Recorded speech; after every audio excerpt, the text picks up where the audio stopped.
Clark Radio. I am Glenn Clark. Griffin's here. Plus, it's a Wednesday, but Prince Charles is here. He's on break this week, so we moved the schedule around a little bit. And you might notice an addition to the studio today. You might notice there's something a little bit different. Give me the story, Griffin. We talked about this a couple of days ago.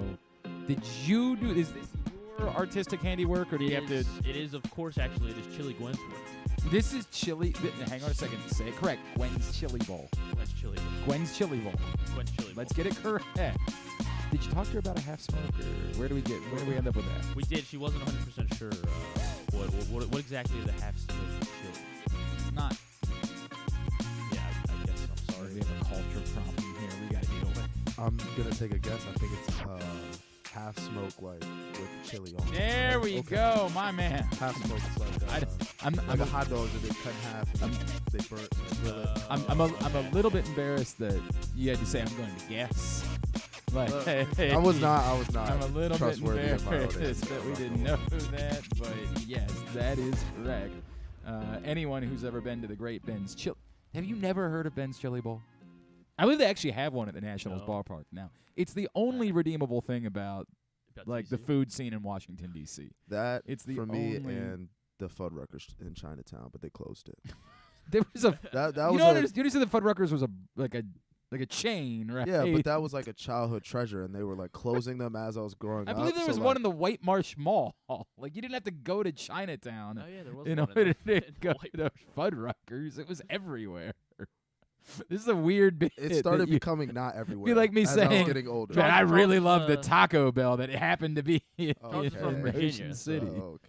What? Charles is from Virginia, right? So I thought he's. Yeah. Well, you went, but you were originally from Minnesota. You ended up in Virginia. Yes. I understand all of these things, well, but so were they not? he wasn't near the White Marsh. But I guarantee there were other Fuddruckers. It was a chain. It was. I'm trying. It's like Red Robin. Like there were. Yeah. There were Fuddruckers right. everywhere. It was like Red Robin before Red Robin. No offense to the Fuddruckers in Chinatown, which I'm sure was magical. It's just a very strange For every thing for you Wizards to game hold that up. I went to. And it's a little bit embarrassing for us to pass off the idea that a chain was just as significant as Ben's Chili Bowl, a landmark in the nation's capital. So Ben's Chili Bowl, of course, is famous for the half smoke, which does have then chili on top of it, which is the idea. That's the concept. And I'm now in favor of the idea. But Gwen's Chili Bowl did this Lamar-O-Meter for us, which is beautiful. It is. And the concept. Who put it up there? Who put it up there? I had it right down here for reasons. Don't look at me. Don't look at me. I don't want anybody to think that that's where my confidence level was. So we suggested that this changes by the day. Right. And so by the day, we would update about where our confidence level is in Lamar Jackson sticking around as a Baltimore Raven via the Lamar-O-Meter. And so every day, we'll give you a nice update, and we'll move this needle to where we are confidence-wise in Lamar Jackson sticking around. I truly, first of all, thank you to Gwen. Thank you. It's very nice of her. She makes chili. She's a lovely, I don't know. I hope that we don't find anything awful out about Glenn. Glenn. We're going to call it Gwen Clark Radio if this continues. Yeah. Thank you to Gwen. That's incredible. That's a wonderful thing for her to do. Now, there's the pressure of where do I start this thing? Because the reality is it can only change so much today. Yesterday, everything would be based around this tweet from Lamar Jackson that he put out suggesting that he either received a fully guaranteed 3-year, $133 million deal, or he received an offer where the first 3 years were fully guaranteed at $133 million. No one knows the correct answers, no matter how many of you are trying to fight with me on Twitter about it. None of you know. You're all parsing the idea. By the way, this is Glenn Clark Radio. We're not going to do as much Lamar today, by the way. We got a lot of NCAA Tournament-related guests coming up on the show today, a couple of Baltimore natives who are getting ready to play in the NCAA Tournament. Ace Baldwin from VCU. They just won the A10. Noah Locke, he's finishing up his career. You might have missed that he ended up at Providence. Noah's bounced around a little bit, but he's a heck of a player, man. I love watching Noah Locke. He is a shooter. and he is now at Providence getting ready for the NCAA tournament. We will catch up with him as well. And an old friend, Ryan Odom, the former coach at UMBC 5 years ago. In fact, I believe it was 5 years ago Friday was the date that UMBC defeated Virginia. He is now, for the first time, back in the NCAA tournament as the head coach at Utah State. We will catch up with him about being back in March Madness. Also, we're going to talk some Orioles this morning. Chelsea Janes wrote about the on-the-field side of the Orioles. There's so much about what we've been talking about leading up to the season that's been away from the field, the next Tampa and all that stuff. Chelsea Janes was like, yeah, the Orioles are actually kind of compelling on the field. Maybe we write a nice national column about that. And so we will chat with her about that as well.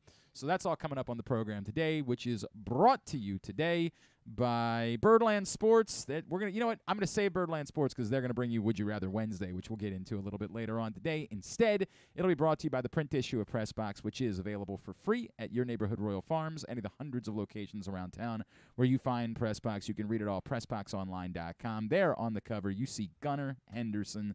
He is the favorite to win Rookie of the Year in the American League. Gunnar Henderson on the cover of this month's Press Box. Go get it for free right now. So, all that said, I gotta do it. We got it. Should I stand up to do it? Should I be like Vanna White when we do this? Yeah. Should we make it dramatic every day? Yeah, I think we should. It looks good because just looming over your shoulder the entire show, so we know. We know who we're talking to. We know we're talking to a guy that is extremely confident that Lamar is coming back, right?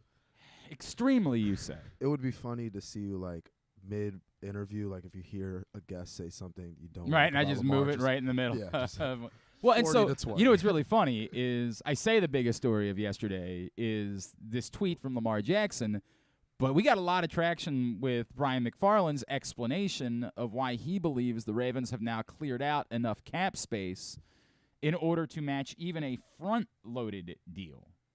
So I do think that's significant in how I view my confidence level at the moment. The other, I think, factor yesterday is there was a lot of hubbub about how much cap space the Indianapolis Colts have cleared. There is a lot of smoke about the Colts, not just with Matt Ryan, but trading Stephon Gilmore, that the Colts have cleared out and the amount of cap space that maybe they could aggressively put an offer sheet in front of Lamar Jackson. So all of that factors in to where it is that I move this needle for the first time.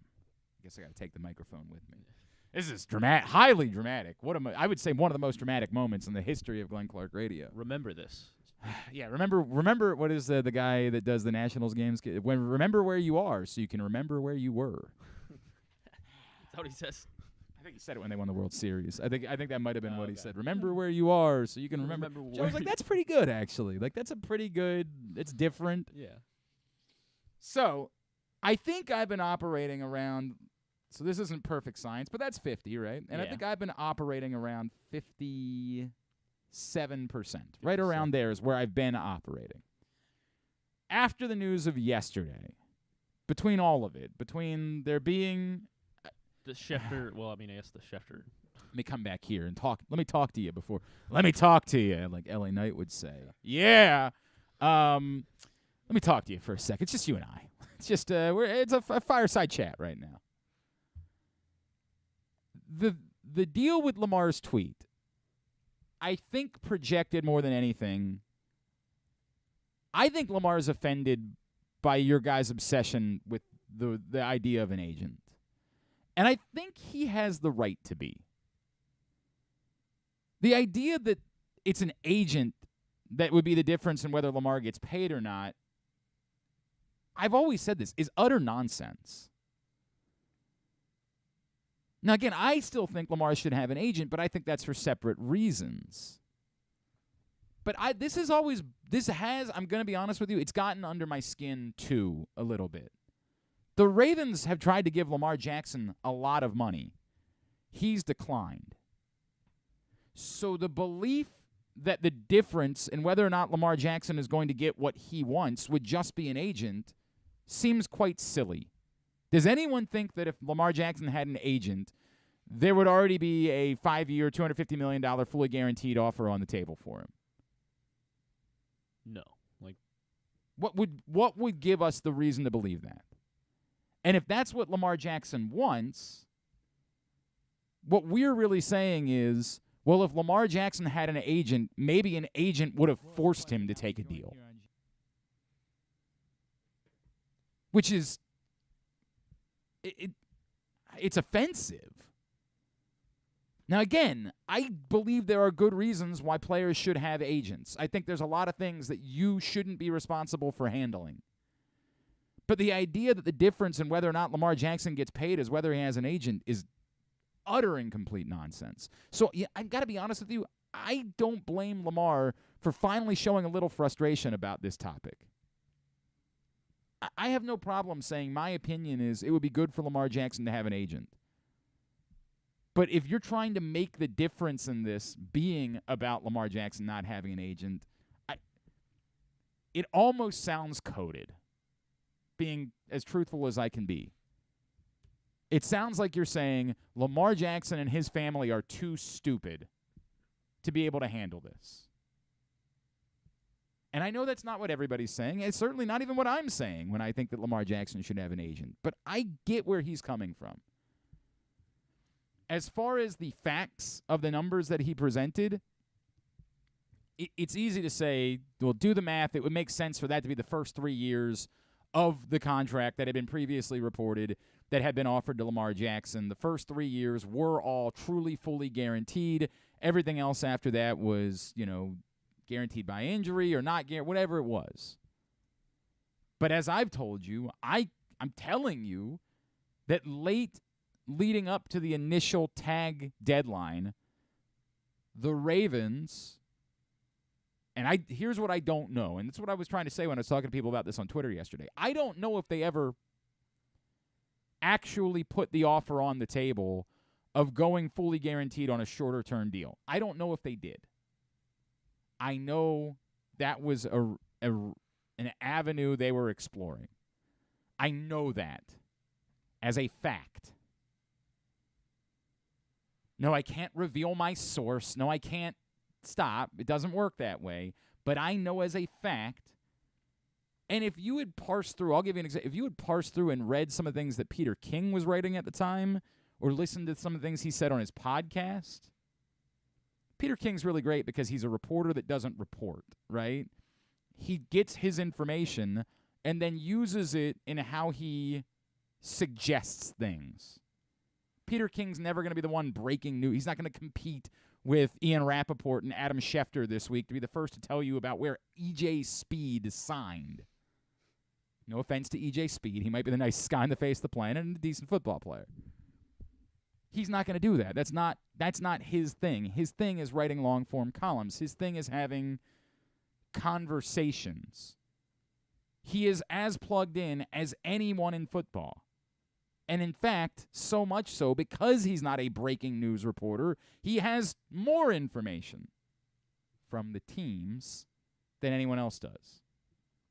So if you read Peter King's column a couple weeks ago, if you listened to him on the podcast yesterday, he, instead of reporting this is what the Ravens did, suggests that it could be a solution for the Ravens and Lamar Jackson. Because that's how he uses the information that he gets. Ian Rappaport, in the aftermath of this yesterday, also said, we had heard the Ravens were considering going. I'm telling you that as a fact. The Ravens were exploring, at least exploring.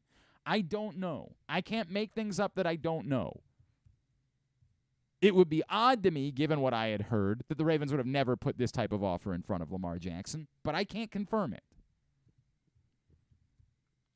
I know they were exploring a save-face idea of putting a shorter-term, fully guaranteed contract in front of Lamar Jackson so that they could go back and say, well, it's essentially just what the Vikings did with Kirk Cousins. We didn't do the Deshaun Watson thing. And that Lamar Jackson could still say, I got fully guaranteed money. Now, was that 3 years and $133 million? Don't know. Don't know. And neither does anybody else. I get it. We're doing the math on the contract offer that had been out there before, and it seems about right? We're like, that sounds like just the first 3 years of a 5-year deal. Why the Ravens wouldn't offer 3 years, I would think that would be a bargain at that point. And probably, if it was on the table, why Lamar Jackson didn't accept it. I would think that if you were going to go shorter term, the money would have to be greater. The money would have to be closer to $150 million for it to even be considered by Lamar Jackson. Not to say that 133 is embarrassing or offensive or something like that, but I just don't think it's going to work. I don't think that would be – that's – now that Daniel Jones is making 41 right. million. Like, I think you're going to have to do at least 45 per on that type of deal in order to say, hey, we are acknowledging that there is a chasm between Daniel Jones and Lamar Jackson. What's going on with this cord? That's a little bit weird. It's because I had it over here, and then I see what happened.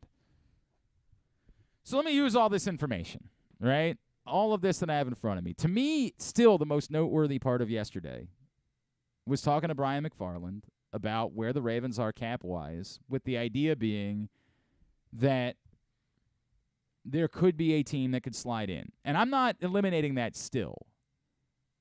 But Brian's point that the Ravens have the ability to continue clearing cap space to match anything that could possibly be put in front of them.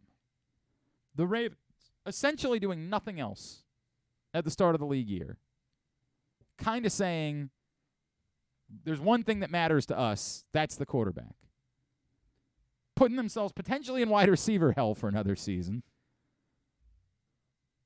I mean, Demarcus Robinson could still come back, I guess. But yeah, how sad is it when you look at like lists of top free agent wide receivers and you're like, I don't know, Adam Thielen, that could be interesting, you know? And then you realize like the number 8 guy on the list is Jarvis Landry. The number 9 guy on the list is Demarcus Robinson. And you're like, oh, no. No, it's that bad. The Ravens didn't do absolutely nothing. They locked down Lamar's first cousin. That's right. Trayvon Mullen is back. Thank you. He is back. That's a great point. All over it, pal. Nailed it. So, that to me remains the most compelling part of yesterday, if I'm being honest with you. The most compelling thing that I've got in the last 24 hours is that feeling. It still doesn't take away a few things. It still doesn't take away the possibility that a team could just get desperate and go crazy, particularly after the draft, particularly if they don't get their guy. I mean, you can say that the Ravens have protected themselves up to a limit, but there's still a limit to that. That limit could be like, I don't know that they could do $70 million in year one. Now, I don't know who could, but again, if you get through the draft and you don't have your quarterback, all of a sudden you might be willing to just get rid of everything. Just everything must go. We have to have a quarterback, and if this is what it takes, maybe that could change. And then the secondary part would be, is there any chance that Lamar just isn't happy? But for now, the Lamar-O-Meter. the Lamar-O-Meter. Lamar. I like saying Lamar-O-Meter, but it Lamar-O-Meter. doesn't say Lamar-O-Meter on there. It says Lamar-O-Meter. I know, but I like. We'd be lying. It literally said what he was supposed to do. It's the same thing. I really did wish it say Lamar-O-Meter on it. I understand it, but it doesn't. Well, I think say Lamar. that. I wanted it to say Lamar-O-Meter, so we know it's the Lamar-O-Meter. Right. I mean, you say it fast, Lamar-O-Meter. But that's not the same thing. You understand that there are different letters involved with it. Yeah, but it is the same thing. Because God's sakes. I'll call it Lamar-O-Meter. You can call it Lamar-O-Meter. I don't care. It's going past 60%. Really? Yes, it is. Wow. In fact, based on the information from Brian McFarland yesterday, the first official read. Now, again, this is just that he's going to be around. So keep that in mind, right? This is not that he's definitely going to sign long term. This is just that Lamar Jackson is going to be the Ravens quarterback in 2023. Okay. Because that could still involve a scenario where he just plays on the tag. Yeah. Bumping it all the way up. Wow. So this is like 70 to 69%. Nice. Does a lot of this have to do with 69%? You don't believe teams want to do the in fact, you know what? No. For the Ravens. Hang on. 70. We're doing 70? Okay. 70% All right, is my 70%. number. Wow, 70% is my number. I'm I'm that very, confident. very 70% confident. Yeah. that Lamar Jackson stays as a Baltimore Raven. Wow. I think the point that Brian McFarland made yesterday is quite relevant, which is that teams right now are taking themselves out simply because they believe they're wasting their time. The Ravens are making a very loud statement. This isn't ending with Lamar Jackson on another team. We're making a loud statement that we are going to do whatever it takes in order to keep him around. Understandably.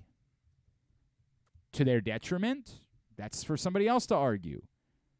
For Lamar's detriment, like that, again, if doing it this way is costing them the ability to add a wide receiver, that's certainly something they've attempted to pass on to Lamar Jackson. Like, hey, if we could just get this done a little bit quicker, maybe we could get you a little more help. There's no doubt that's something they've said to Lamar Jackson. And I still think, as was pointed out by Brian McFarland yesterday, they could dip their toes somewhere in adding the bar is so low that you almost can't do worse than what the Ravens were doing at wide receiver a year ago. So there is still, to me, the ability for them to address the position even if they have to pay a significant dollar amount to Lamar Jackson in a semi-front-loaded deal. The other question is whether or not they're exploring, we've talked about it before, are they still exploring a Patrick Queen trade? Are they still exploring other possibilities? You know, obviously they didn't get much of anything for Chuck Clark. That's what it is, right? There's not a ton of other logical trade assets on this team. But Patrick Queen presumably would be a logical trade asset, and they might be deciding when they do a Lamar Jackson deal that simply means there's not going to be the money in order to keep Patrick Queen around as well. That could net them an asset they could use towards the wide receiver position via the draft, something like that. 70%. 70%. That's pretty confident. Yeah, look, I reserve the right. I'm feeling far too bullish about what Brian McFarland said today, and I get 24 hours removed, and tomorrow I'm like, what the hell was I thinking? 70%. That's nuts. What was I doing? I'm drunk. But today, as of this moment, I think the evidence is pointing towards Lamar Jackson sticking around. I'm leaving that 30%. 30% is still covering somebody going crazy. 30% is still covering the idea that Lamar is just so unhappy that he says, come hell or high water, I'm not going to be here. But I've got it at 70% right now that Lamar Jackson will be the Ravens quarterback in 2023. If you would like to be the presenting sponsor of the Lamar-O-Meter, go ahead. When I say it. The Lamar-O-Meter. Yes, that's the point. When I say Lamar-O-Meter, you quickly say the Lamar-O-Meter. That's the idea of the bit. I get it. We'll get you there one of these days, I promise. If you would like to be the presenting sponsor of the Lamar-O-Meter. The Lamar-O-Meter. John C. at PressBoxOnline.com. Reach out. We'll get a nice logo for you there. I'll tell you what, we'll do daily updates on Twitter as well, right? So you can go take a picture of Lamar-O-Meter updates. The Lamar-O-Meter update. Thank you. Yes. And you can say, today, Glenn, based on the information that he got from Brian McFarland, a Ravens salary cap yesterday, bumped the Lamar-O-Meter up to 70. The Lamar-O-Meter up to 70. You got it. You got to sharpen yourself. We got to work on this, all right? It's got to be quick, up to 70%. The what up to 70%? The The Lamar-O-Meter. Lamar-O-Meter? See, now you forced it. Now you forced it. You got to settle down with it. Could I ask for one edit to the Lamar-O-Meter? No. Just the one? No. Go ahead. What do you want? I would like to request that a Tyler Huntley face be added into the gray section. He just sneaks Whenever in there. it gets into the less than 20, it's just Huntley He moving. just pops up. We don't know if he's going to be around. He's a restricted free agent too, so it's not certain that even if it wasn't Lamar, that it would be Tyler Huntley. That has to be taken care of in the next couple of weeks as well. Maybe the next couple of days, considering how the quarterback market has moved and there's nothing left. It was interesting to me in Peter King's. Wentz is out there, right? Yeah, thank you. So nothing is what you meant. In Peter King's podcast yesterday, he referenced that he believed that your boy was the Ravens' backup plan. That Garoppolo was their backup plan. So at some point, they abandoned their backup. At some point in this process, again, based on Peter King's knowledge and what he knows things, he doesn't just make things up. And the Raiders like to overpay. Well, I don't know. I think that this all starts with when they did what they did. Like, when they did what they did, it was their way of saying, we're not going to have a backup plan because you're going to have to let the market unfold at that point. Yeah. Like, once you decided this is what we're doing and we'll wait it out, if you were doing that, if your backup plan was Jimmy Garoppolo and not the trade route, which, again, insane, and not the draft route, which is bonkers. And I'm furious that would be the case. But again, not our concern. It didn't play out that way. If that was the plan, you needed to do the trade before free agency began. You had to be in position to be able to go out and sign a quarterback before free agency became a thing, because there was only going to be so long before everybody was going to come off the market. So the moment that you made the decision that you made to not execute a trade before the start of the league year, you were taking yourself out of that conversation altogether. So just an interesting note that came up as I was listening to Peter King's podcast yesterday about this situation. All right. Again, we're not going to do Lamar all day today. That's a promise. We're going to do other things. We're going to talk NCAA Tournament. A lot of local connections to the NCAA Tournament, and one of them is Noah Locke, who's going to join us next. Today's show is brought to you by PressBoxOnline.com/offers. Betfred is Maryland's newest sportsbook, and it's now up and running just in time for March Madness. Bet $50 and get up to $1,111 in bonus Fred bets. Go to PressBoxOnline.com/offers for Betfred specials and other great sign-up deals. It is a Would You Rather Wednesday edition of Glenn Clark Radio.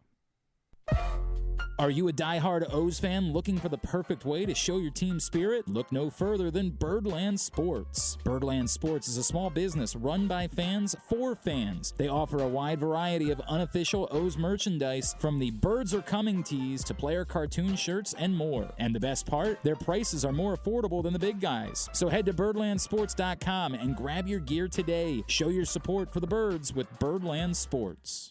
Gambling can be a fun and entertaining experience, but there are risks involved. If you're planning on betting on the game at the casino or on your phone or computer, know your limit, stay within it. Set a budget and a time to stop. Remember, gambling isn't a financial solution, and it doesn't mix well with alcohol or drugs. Know the risks and have a plan before you begin gambling. For free and confidential services, call 1-800-GAMBLER 24/7 or go to helpmygamblingproblem.org. Have you experienced hardship due to COVID-19? Whether it's job loss or a change in career, CCBC has funding available for short-term career programs like welding. Our welding program provides hands-on training with experienced instructors, preparing you for a career in a high-demand field. And with classes starting in March, now is the perfect time to take advantage of this opportunity. Don't let the pandemic hold you back any longer. Call CCBC today at 443-840-2222 or online at ccbcmd.edu to learn more. CCBC Welding. Your new career starts now with funding available. 443-840-2222 or ccbcmd.edu. The latest edition of Press Box is available now. On the cover, Luke Jackson profiles Orioles phenom Gunnar Henderson, breaking down how he was able to become the top prospect in baseball at such a young age and what could be next in his first full MLB season. Also inside, we meet lacrosse players from the men's and women's college programs across the state, and Bo Smoka breaks down another year of wide receiver issues for the Ravens. Press Box is available for free at over 500 area locations, including 60 Royal Farm stores, and you can always find the entire edition, as well as the best daily coverage of the Orioles, Ravens, and Terps at PressBoxOnline.com. That first sip. That first bite.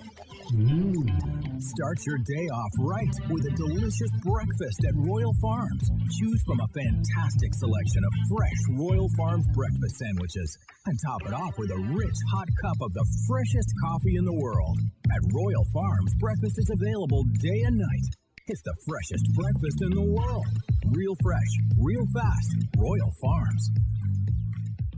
The Baltimore County Police Department is hiring. Entry-level officers start at over $60,000 and over $64,000 for lateral officers, with $10,000 signing bonuses available. Plus, cadets start at over $32,000. Great benefits are available, like medical, dental, and vision insurance, tuition reimbursement, 15 sick days per calendar year with no limit, career advancement to more than 20 specialized units, and more, with further incentives for military service members and veterans. A passion for service, a career for life with the Baltimore County Police Department. Find out more at joinbaltimorecountypd.com or call 410-887-5542. Must be a United States citizen, have a valid driver's license, and a high school diploma or GED equivalent.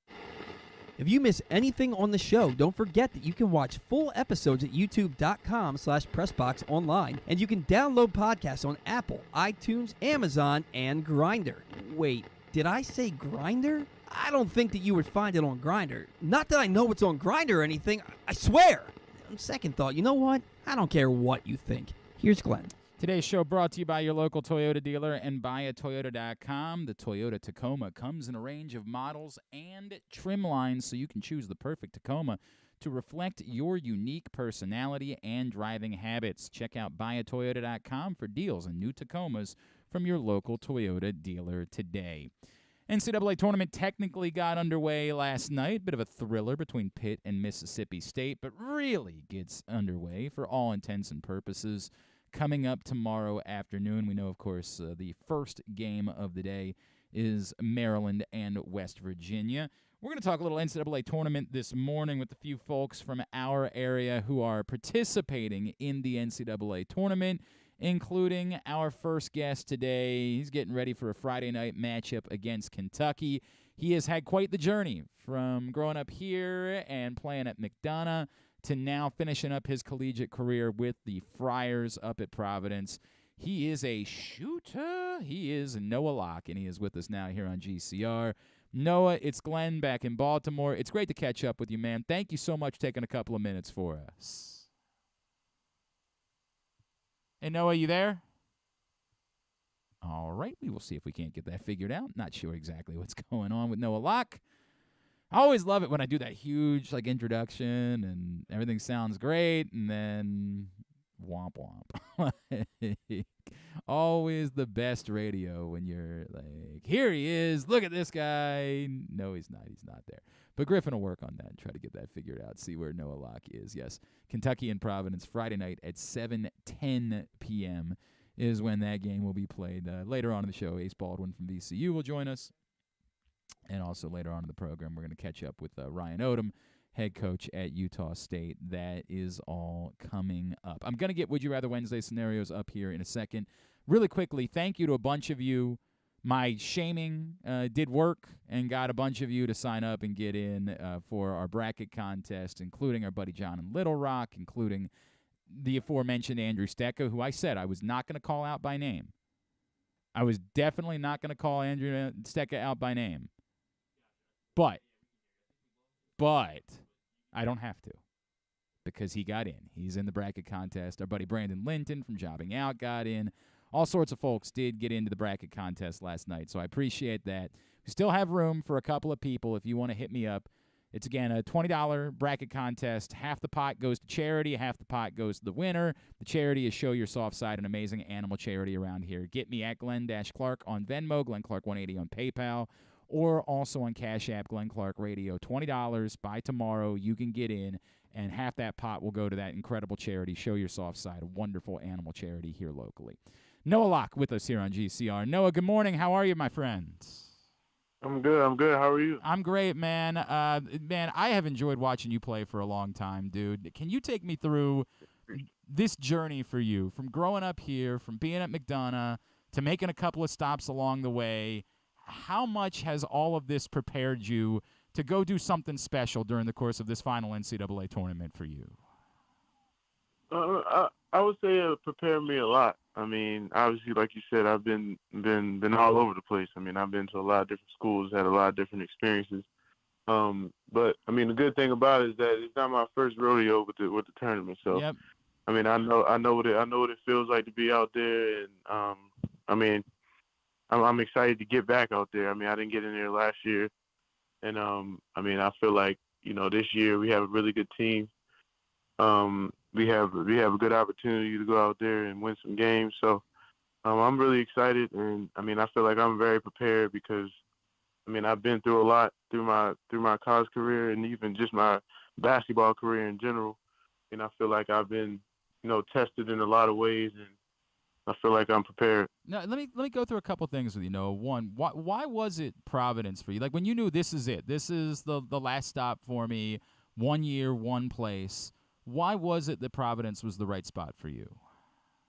I feel like it was Providence because, I mean, they stuck with me the longest. I mean, when I came out of high school, they recruited me really hard. It was the same as that coaching staff, the entire coaching staff. And, I mean, they stayed with me, like I said, from when I came out of high school, and I was they were in my last few, like I was selecting from, and coming out of high school. So, and then once I transferred the first time, I mean, they wanted me to come there, and I didn't choose them that time. And then I was like, I couldn't say no to them 3 times in a row. So, I felt like, they stuck with me, and they told me, what type of role I have and what type of opportunity I have. And I mean, I feel like they've came through with it, and I feel like I've been having a great year so far. So, I'm just ready to get out there and win some games in the tournament. Ed Cooley is such a special cat, man. Like I know he's like royalty in that city, and when Maryland needed a coach last year, there are a lot of us that were interested in Ed Cooley. I know there's a lot of people at Georgetown who are hoping that maybe he consider leaving. What is it that makes him so special and makes him so beloved by everybody up that way? I just feel like he's just he's overall a great person. I mean, he cares for everyone. I mean, for the team, I mean, you could just see the type of emotion that he just gives to everyone. I mean, he's such a genuine person. I mean, and just for me in general, like, I mean, just sitting down, listening to him just talk to us, like, I mean, he could be like a motivational speaker. Like, I mean, he really, genuinely, you can tell that he cares, and, you can learn something from him. I mean, literally every time he talks to us, and, I mean, he uses a lot of big words that, maybe we have to look up after we finish talking to him, but, I mean, he definitely gives us good insight on, basketball and even life in general. So, I mean, just learning from him and, where he's came from. I mean, it was times in his life where he was homeless, and for him to be able to get all the way to this and be such an inspiration to others. I mean, who wouldn't want to, have him as their coach, or, have them as their mentor, or, anyone like anything like that, because, I mean, he's been through so much, and, I mean, you can see that he really cares about everyone that he's around. And, yeah, that's pretty much, all I can say about him. It's powerful, man. That's a really powerful testament about a coach. Noah Locke is with us here in GCR. Providence, Kentucky, coming up Friday night in the NCAA Tournament. No, I think a lot of people are familiar. You come from a basketball family, right? Your dad, your mom, both basketball players at Coppin. Was it always basketball for you? Like, did you always know, like, at a young age, like, this is what's ahead of me. I'm going to do this for as long as I possibly can? Yeah, nah, for sure. I mean, my older brother played. My dad coached my older brother. My parents played, and I mean, I just grew up in the gym. I was going to my older brother's practices. I mean, I would go to my dad's practices when he would coach. He coached women's basketball at Coppin. So I mean, I just grew up in the gym. Shooting the ball as far as I can. I mean, it was just me, always in the gym having the ball, and then I come back home and I have a basketball hoop outside that I play on. So, I mean, it was just something that I just always played. I mean, I was the only one that really, just played basketball. I mean, my brother, my little sister played different sports. I mean, I never really got into anything else but basketball. I don't know why it just happened for me like that, but I mean, that's just all I really loved. And I mean, I put so much work in. I mean, I felt like this was the route I wanted to take, and I mean, I feel like it's been going really well for me, and I feel like I have some opportunities to play pro, and I feel like it's going to go the right way. I mean, I've put so much work in for myself, so. We know that you are, as I mentioned earlier, you are a shooter. Like, that's what we associate you with. I think about the prototypical Baltimore basketball player, and it's funny because we're going to have Ace Baldwin on later in the show, and, like, he kind of fits this bill, right? Like, undersized, tough, like, has to attack the rim constantly, physical. You're maybe more the Steph Curry type, right? Like, more of the modern basketball player. Where did that come from, your stroke, your just pure shooting ability, and when did you start realizing, like, there's a part of my game that I know I'm a little bit better at than the average person is? I mean, I feel like I said when I was explaining me being in the gym, I mean, I just, like I said, I grew up just shooting the ball super far away. Like, Like I just felt like when I was younger, like I just always wanted to shoot a When's three. the first time? Hang on. When is the first time in your life that you made a half-court shot, Noah? Oh man, I can't even. I started shooting them things as soon as I was able to get it up to the rim from that far. I can't give you an exact age, but I know I was hoisting them up there for sure. But I would say I probably got my shooting from my dad. I mean, my dad was a shooter. Yeah. He shot the ball well at Coppin, and we were always in the gym. Like I said, always in the gym, getting shots up. So, I mean, I feel like I just got the form and everything from him. I mean, he pretty much, taught me a lot about that. And just for me, catching on to things so quickly, I just started to shoot the ball as much as possible, and stuff just became natural to me. Yeah, man, it's carried obviously for the rest of your life. Like you can put on a show. Yeah. We know when we tune in, like we might see anything. We might see you go like 8 for 8 from beyond the arc. It's wild to watch. Noah Locke is with us here on GCR. Noah, how do you carry Baltimore with you as you play? Like how did your upbringing here, beyond your parents, but going up against guys here, playing in East Baltimore as a kid, playing in the MIAA, how did that impact you in a way that you still take with you on a day-to-day basis as you play this game? Just like you explained before, like in Baltimore, like your typical player was like a tough player. Like that's one of the words you said. So, just knowing that where I came from in Baltimore, you got to be tough. Mm-hmm. You got to be able to hold your own when you're out there, and it's going to be in certain environments where you're going to be tested, and the only the strong survive. I feel like it prepares you for so many different situations, especially once you move on from Baltimore, because you've been through all these different tough situations, and that touches you in a certain way that you feel like you can do it anywhere.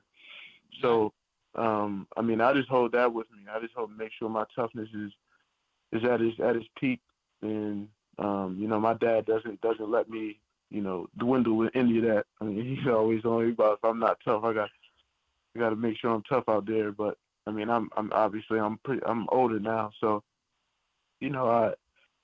I pretty much got it on I pretty much got it now. To where like I know what it is, what it takes to have great games and be a great player. So I'll probably say toughness is probably the biggest thing that I take from Baltimore with me. It's something that Baltimore tough mentality. My guy Seth Greenberg always talked about it with Malcolm Delaney, and it stayed with me forever. The players from here were just a little bit different. It's just a bit different than even Philly or New York or DC guys. There's no doubt. Yeah. Noah, you kind of answered a little bit my next question, so I'll expand it. I wanted to know what's the best thing your dad ever taught you, and then I want to expand it to your mom, right? Like as a hell of a player herself, the best things that you learned from your dad and from your mom in preparing you for this part of your life, and now preparing you for the next stage and embarking on a pro career. I'll probably say my dad. It's taught me a lot. And it's like I said. It's told me a lot. And like I said about like toughness. Toughness has been something that he's always dwelled on. When I was younger, growing up, and just making sure that he knew I had the talent. He knew I could shoot the ball. He knew I could score the ball. He knew I could, do all the other things. But he felt like all the intangibles and stuff just comes with toughness. And he will always express that to me. And, I feel like, just knowing that, he's giving me these type of things, telling me these type of things is only going to help me. So, sometimes it'll be tough hearing it. He'll tell me and he'll get on me sometimes. But, me just knowing that, all the stuff he's telling me is going to help me has always made it better. And, so I'll probably say toughness for him. And then for my mom, I mean, she kind of backs him up, but she also, wants me to go out there and have fun because she knows me really well. Well, my dad knows me really well, but I was probably say I'm a mommy's boy, so she got a little deeper level with me, and she knows that like if I'm upset, if I'm out there playing upset, probably won't have my best game. So she just tells me to go out there and have fun throughout any situation, and that's probably the biggest thing. I mean, just go out there and through anything that's going on in the game, just know that you're playing basketball and something that you love, and just enjoy playing it, and things would end up going well, and this always went well when I came in with that mindset. That's cool, man. That's a really great mindset to have. Noah, before we let you go, obviously Kentucky on Friday night, you know a thing or two about playing big games against Kentucky. You got a little bit experience over that over the years. Were you a little bit more amped up? Like when you saw the matchup, did it leave you? I know you're going to be excited. It's the NCAA tournament, no matter what. But did it leave you licking your lips a little bit? Like, good. I'm glad it's Kentucky. I want another shot at Kentucky in the NCAA tournament. Yeah. No, I definitely had a little bit of that. I mean, I definitely did. I mean, my record isn't too good with them, but I mean, I could definitely change that. So, I mean, I can't wait to go out there and play them. It's going to be a great environment. I just feel like, I just live for these type of situations, and once I get out there, I mean, just go out there and do what I can do, and just go out there and win. So that's basically my mindset, and I can't wait to get out there on Friday. It's awesome, man. Noah Locke, what is social media, Twitter, Instagram, anything NIL wise? What can we plug for you, dude? Well, my Instagram is at Noah Locke, just NOAHLOCKE. My Twitter name is _ Noah Locke. And I think those are the two that I mostly use. Yeah, those two right there. No, we can't wait to see you again on Friday night. It's been a lot of fun watching you play from afar, man. Like selfishly, we would have loved to have had you at Maryland at some point. Like that would have been awesome. But from afar, it's been a lot of fun watching you play, and we can't wait to see what's next for you. Congratulations on everything that you've accomplished. Yeah. Best of luck in the tournament and moving forward, and we'll look forward to catching up with you again down the road, all right? Yeah, no, I appreciate you. That's Noah Locke from Providence, McDonogh alum, and a hell of a shooter. I mean, damn good shooter.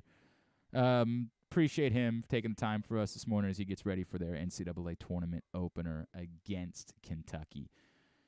So, we got to move some things around this morning. Is that what you're trying to tell me? Well, I guess we could maybe we use that time because we got to get into fighting words this morning too, and we also have to, we got to do Would You Rather Wednesday. Well, maybe we do this. Do you want to try to talk to Ace Baldwin like soonish? You want to do that, and then we can get into Would You Rather Wednesday after that? Yeah. All right. Why don't we do that? Today's show is brought to you by the Baltimore County Police Department. If you have a passion for service and you want a career for life, the Baltimore County Police Department is now hiring. Cadet salary start at over $32,000 a year. So you know someone who's struggling to launch out of high school, is just not finding their footing, might be time to suggest to them that they consider the Baltimore County Police Department. Entry-level officers, someone that maybe is making a change in career after the pandemic, you're not happy, you just need something that inspires you a little bit more. You feel like you're working a dead-end job, stuck at home every day, and it just doesn't inspire you the way that you want work to inspire you. The Baltimore County Police Department is looking for you. Entry-level officers, over $60,000 a year. Lateral officers, $64,000 a year. Join BaltimoreCountyPD.com. is the website. 410-887-5542 is the phone number. 25-year retirement at 60% with 3% every year thereafter, up to 100%. Medical, dental, and vision insurance available. Promotional opportunities, career advancement to over 20 specialized units, all available via the Baltimore County Police Department. Again, join BaltimoreCountyPD.com. Why don't we go ahead and talk to Ace Baldwin now? This is the part where I pull the curtain back and say, we actually had to talk to him earlier, so we have the ability to talk to him whenever we want to. So we're going to do it right now and continue to catch up with Baltimore natives who are getting ready for the NCAA Tournament. Ace Baldwin right now here on GCR. Well, it's a pleasure now to be joined here on GCR by the pride of St. Francis, a Baltimore native, and a man who's getting ready to square off with St. Mary's in the NCAA Tournament after helping lead VCU to the A-10 title this weekend. We welcome back home Ace Baldwin, who is with us now here on GCR. Ace, it's Glenn in Baltimore. It's great to catch up, man. Thank you for taking the time for us. Yeah, no, thank you. Hey, man, it's great to hear from you. Congratulations, I think, is the first place to start. In front of a national audience, leading your team to a title. How much fun was this weekend for you up in New York? It was real fun, man. New York, always I love New York. It was a great experience for me and my team. Atmosphere was crazy, and our fans just was going nuts. Like, I think we just got the best fans in the nation. That's awesome, man. It's such a cool experience to have. And now, what is this like? You know, I don't know where this ranks up with everything you've accomplished, but what does this mean to you? Right, winning a title and getting ready to play in the NCAA tournament. It's like a dream come true. I always dreamed of this. It's just a real fun. We get invited to NCAA tournament. You know, a lot of people don't get invited there, so I just gotta take this moment in. How important was that for you? Right, like you are someone that to me you embody. I don't know if you've ever heard the term Baltimore tough, right? But it was a word that Seth Greenberg always used it to describe Malcolm Delaney years ago. Guys that are a little bit undersized, that don't get a little bit overlooked, that people pretend like they aren't as good as they are. How much have you kind of carried that spirit with you of like, this is who I am, I'm going to continue to prove people wrong, and now you got the opportunity to do it for the entire country? Right. Everywhere I go, you always got to have that Baltimore toughness. Like, wherever you go, like, it don't matter where you at. So I say that carries over a lot. Man, I can sense it in the way that you play, dude. Like, do you kind of perpetually have a chip on your shoulder when you're out on the floor? Like, I don't care. Even if some people tell you. Go ahead. No, exactly. I got a chip on the shoulder. Like, every game, it don't matter if the team not as good as us, even if we the underdog or if we not the underdog, I still had that chip on our shoulder because I feel like every game we got to prove something. Man, I see it all the time, right? Like, people can tell you how great you are. They can name you all conference, but yet you still got something to prove to somebody. Exactly. Yeah, exactly. I'm still not satisfied. Right? I love that, dude. Ace Baldwin is with us. VCU is getting ready to take on St. Mary's on Friday in the NCAA tournament. Ace, let's come back a little ways, right? You're a kid growing up here in Baltimore. When did you have the sense that, like, I've got a chance to really do something special. I got a chance to play at levels beyond like where everybody else is going to be able to?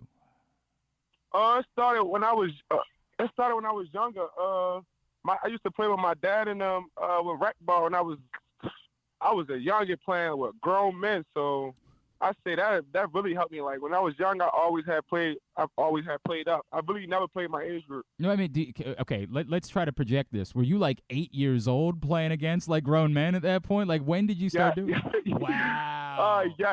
Yes, I really was. Wow, man. And you were holding your own. I was holding my own. Like, I was big. It don't matter if they was big. You know, size don't mean nothing. It's always about that heart. Dude, and obviously you continue to prove that, right? Like, I'm sure that you've had to live with that. Everybody's like, oh, Ace is a little bit undersized. You're like, okay, let me show you. Exactly, yep. Let me show you how undersized I am. Okay, so you project that a little bit further. Your path to getting to St. Francis and what being there and playing against top talent night in and night out did for you in preparing you to make the jump to high-level college basketball?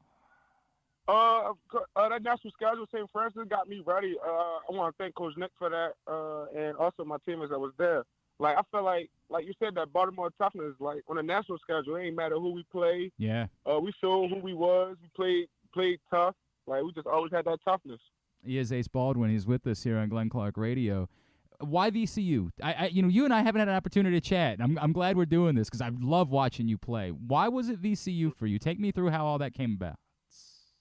I wouldn't even worry about like basketball wise with VCU. I was thinking about like how my living conditions going to be, and the coaches and even the players before I got here. It just was like it was bigger than basketball. Like like until now, they like my brothers. Like I look at them like my mother raised them. No, dude, it's huge to find that right fit, right? Like to find the place where it works out for you. And by the way, it's working out okay for you, which like is It's like home away from home. Man, that's really cool. Did you know immediately when you got there? Like so many guys go somewhere these days and they bow out. You know this, right? Like they're immediately into the portal. Whatever, they're like, I can be somewhere else. You've kind of stuck around a little bit there. Take me through why it is that you haven't been in a rush to maybe end up somewhere else. Cause I don't really see why I'm leaving. Like, coach gave me the keys here, and he gave me the keys when I was a freshman. So I don't see why I just end up leaving, like knowing it ain't no better position than this. That's great. I mean, look, man, if you're comfortable, if you're happy, and you're having success, you don't mess with that, right? It's like, exactly. Yeah. You don't mess with that at all. Ace Baldwin with us here on GCR. Ace, we mentioned now getting back to the NCAA tournament, right? And this one being, more like a traditional NCAA tournament than a couple of years ago. You say you dreamed about this growing up, right? Like, do you have? Yeah. Are you gonna have family there? Are you gonna have friends gonna be able to travel with you to be a part of this thing? Because I know your goals are to accomplish many more things in your life, but this is real. This is still the NCAA tournament that we're talking about. Mm-hmm. Of course, I'm gonna have friends and family there because they gotta witness this with me. They gotta be there right along with me. So yeah, I'm gonna bring them all along, and so they can watch us make this run. Who do you say is most responsible for you getting to this point, man? I want to say my mom. I'm not gonna even lie. My mom was there through it all, even when my dad passed in 2019. Cause I was really pushing on like not playing basketball no more. Cause my dad really is the reason why like I was why I'm in this position now. So I would say my mom. That's awesome, man. That's so cool. You player of the year in the conference, but what jumps out at me even more, defensive player of the year in the conference, right? Like, not to take anything away. I get it. You got the top honor in the league. But that one to me is even more significant. You're such a capable offensive player, but you've never let that part of your game. What drives you to say, I want to be, as much as I am an outstanding offensive player, I want to give everyone hell every minute of every game that I'm on the floor? Cause I want to guard the best of the best. So I really don't. People say I'm good on offense, but I'm really not worried about that offensive side. I take pride on that defense. Like whoever, I want to guard the best, and I want to let them know like you're not scoring on me, and I want to let them know like I'm gonna be here for 40 minutes.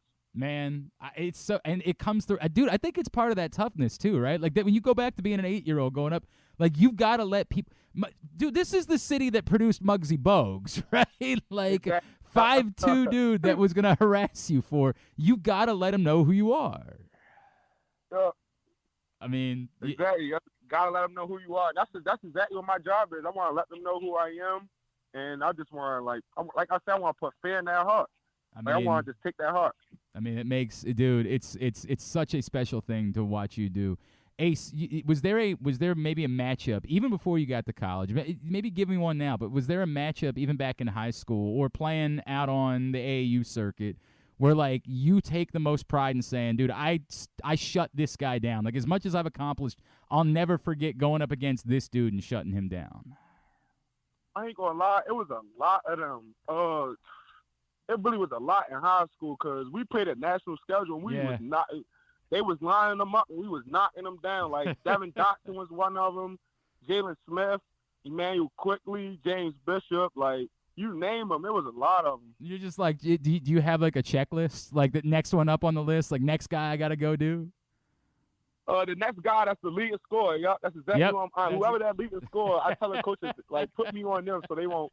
So they can have a long day. That's awesome, man. I love that. That is so great. Obviously, you guys, you're coming in as a 12 seed, right? But I think you're a little bit different than the typical 12 seed. How much confidence do you have, especially coming off what you guys did in the A10 tournament, in what you're going to be capable of doing during the course of the NCAA tournament? I want to say the conference tournament gave us a boost of who we are and what we're going to do in the tournament. And I know a lot of teams don't want to see us in the tournament because we're that type of team. Like we playing aggressive, confidence, and loose for 40 minutes. and we pressing the ball 94 feet for 40 minutes. So I know them teams not gonna want to see us. There's no doubt, man. There is no doubt that you are going to give hell, and I think there's going to be a lot of people. We know there's going to be a 12-5 because that's the way the NCAA tournament works. I think there's going to be a lot of folks that are going to be penciling in VCU for the next couple of days. Ace Baldwin, I know you got a crazy week getting ready for the tournament. What can we plug for you social media-wise? Where can folks back here be giving you a follow, Twitter, Instagram, anywhere like that? Are you like asking for my social media, right? Yeah. You can find me on Twitter at _Ace3. Instagram Ace Baldwin 1. Awesome, man. Ace, dude, seriously, congratulations on everything. I'm telling you, it is a joy to watch you play basketball. It is so cool to see you represent our city on a national stage and continue the tradition of great ballers in this area. Go out and kick some ass during the NCAA tournament. We'd love to catch up with you again down the road, all right? Okay, thank you. I appreciate it. That's Ace Baldwin with us here on GCR, Baltimore native from VCU. Charles just reminded me, so you heard me say in there, like, his last time VCU qualified for the NCAA tournament was the tournament after the pandemic year, the kind of forced, hey, everybody go to Indiana, and it's going to be weird kind of tournament. But I had utterly forgotten they didn't get to play. They had to forfeit that game. So when he says it's a dream come true, it's actually the first time he's ever going to have played in the NCAA tournament because they had a COVID issue and they weren't able to play in 2021, and I had completely forgotten about that. So that kind of explains a little bit more why literally this is living out a dream now for Ace Baldwin, getting to play, the A10 player of the year. He's a hell of a player, man. You know, he is the prototypical Baltimore tough guard. Like, he's the undersized, I will harass you all day. You will know I am here. I saw a smaller version of it. I remember my father and I were sitting over at a Loyola game this year watching Deion Perry, and, like, I just looked and I was like, that's the Baltimore tough thing. Now, Deion Perry's like 5'7" or something like that. He's even smaller.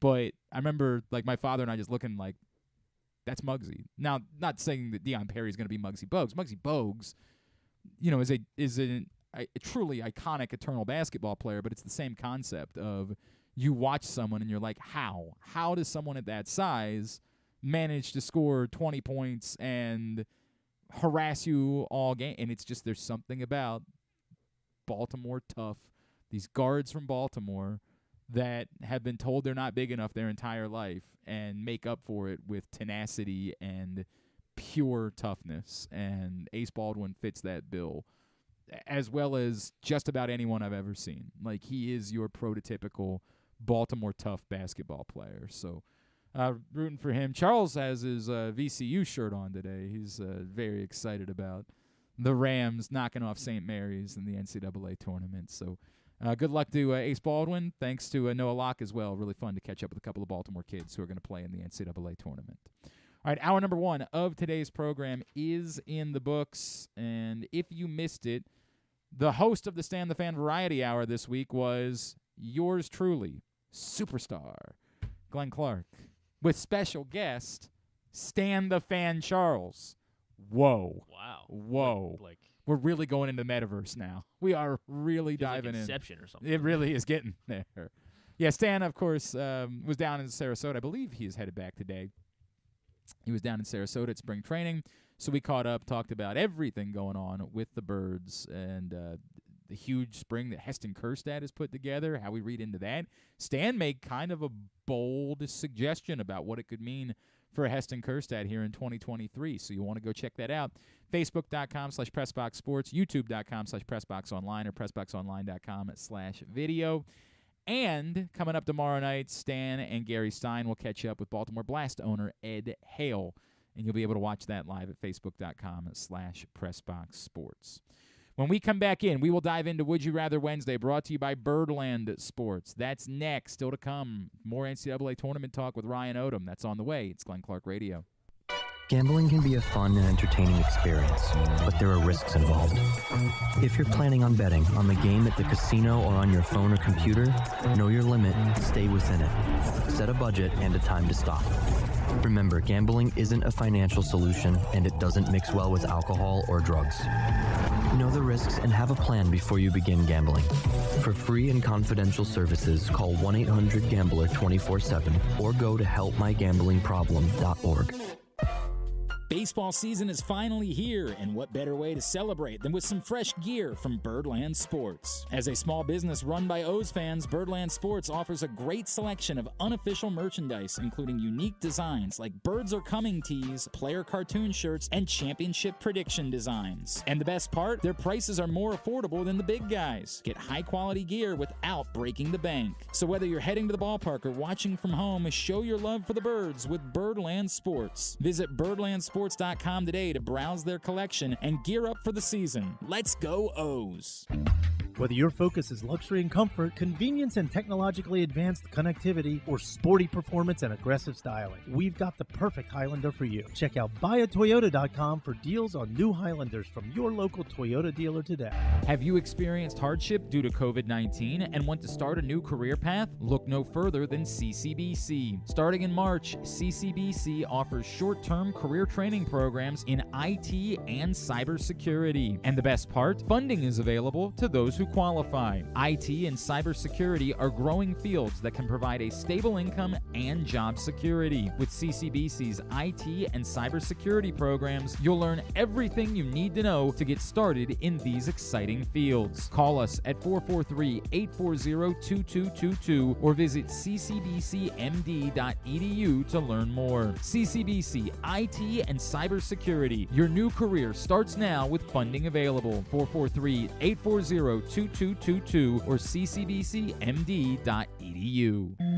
Another Orioles season is in the books, and the Bat-Around was there every step of the way as the Birds posted their first winning season in 6 years. And after promoting 2 #1 overall prospects in Adley Rutschman and Gunnar Henderson, Mike Elias has said it's liftoff from here. Hi, I'm Paul Valley, and along with my co-host Zach Goodman, we'll be here every Saturday from 10 a.m. to noon all off season, discussing every signing, trade, and waiver claim as we navigate the cold winter months that lead to spring training. You can watch us at youtube.com/PressBoxOnline and Facebook.com/PressBoxSports, or listen live at PressBoxOnline.com/radio. And if you miss a show, you can find us anywhere you get your podcasts. So tune into the Bat-Around with Paul Valley and Zach Goodman every Saturday from 10 a.m. to noon right here at PressBox Sports. Stan the Fan here, welcoming back one of my favorite sponsors, the Costas Inn. And everybody around Baltimore knows the Costas Inn is a great place to go and grab crabs, steaks, salads, soups, whatever's on your mind to eat in person. But did you know that the Costas Inn has upped their game? They are now one of the premier takeout places in Baltimore. Give them a call now to order your food, 410-477-1975. That's the Costas Inn over 4100 North Point Boulevard. If you need more of Glenn, you can also hear him every Sunday with Rita on 105.7 The Fan. But also, if you need more of Glenn, what's wrong with you? Yeah, that is a fair question, Paul. I ask it myself sometimes. Back in here on GCR, Betfred is the newest sports book operating here in the state of Maryland and has some excellent offers for you. Bet $50 with Betfred and get up to $1,111 in bonus Fred bets, along with other great incentives and promos when you sign up. But you got to do it through PressBoxOnline.com/offers and click on the Betfred link. You can't just go to stop asking if there's a code. Just go to PressBoxOnline.com/offers. Baseball futures bets, season specials, and player award bets are already live in Maryland. Got to go to PressBoxOnline.com/offers right now for your shot at winning big. Please, if you did send your money in, go ahead and get your bracket in so I know exactly where we are people-wise. Are you a guilty party here? Guilty party here. I've said I need to know everybody's name of their bracket. If you can't, these are good things for us. I just want to know exactly where we are. I am confident that we are going to be at least 25. We're already over 20, and I know not everyone is in yet. So I'm confident we're going to get over 25, but I'm still going to leave it open a little bit. I'm comfortable enough that I'm not going to start personally calling people out. As I mentioned earlier, thank you to those of you who got in last night and this morning to get us to the goal. The goal will be met. But now I would like to just add a couple more. If you still, or you're part of what we do here and you haven't gotten in yet, go get in. Go get in. We're cutting it off. I'm not going to let it go past 50. I do, as I keep saying, I want everybody to feel like they have a chance. I never let it go past 50. I will cut it off there. But we got past 25. My goal was to just get $250 for Show Your Soft Side. Done. Now, what more can we get? Up to $500. So still room. Please get in at Glenn-Clark on Venmo, Glenn Clark 180 on PayPal, Glenn Clark Radio on Cash App with your $20. If for some reason that doesn't work, but you still want to, I don't know, you use Zelle or something like that. Let me know. We'll figure out a way to make it happen for you to get in. Maybe share your address. People can send a check. I think our friend Stephen Pimlico once said, I am too old for all of this. No, I don't. Was it Stephen Pimlico? Somebody did. Somebody said I would prefer to just send, literally mailed to the old address cash one year. And I was like, all right, Steve, we'll make it work, man. We will do that. If that's what you need to do, tell me now because you're about to run out of time tomorrow at noon. Obviously, everything is locked in. So let's go. Get in for the bracket contest. Help us raise money for Show Your Soft Side. Again, reminder, 50% goes to the winner, 50% goes to the charity. That's the point of all of this. Okay, two things just for housekeeping purposes. Today at 4 o'clock is the moment when the league year opens. All of these deals that have been agreed to will become official.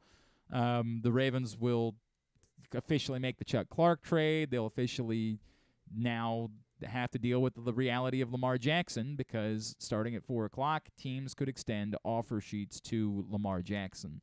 A new home for a Baltimore native today as the artist formerly known as Deontay Harris, Deontay Hardy, has signed a 2-year deal with the Bills to give them one more speed threat on the field. So Deontay Hardy, the Baltimore native, is joining the Buffalo Bills.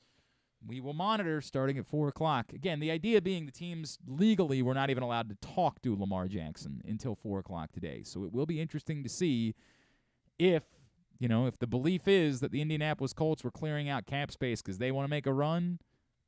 I would think they'd want to go ahead and do that pretty quickly so they can get an answer. And again, the question becomes, is that good news? Are the Ravens looking for someone to put that offer sheet on the table so they can match it, or are they trying to block everybody from making the offer sheet by, as we postured with Brian McFarland yesterday, clearing enough cap space to say loudly, don't bother, we're just going to match it anyway, and depress the market back to you? Do they want the market to be set, or they want it to be depressed? I don't know. I really don't.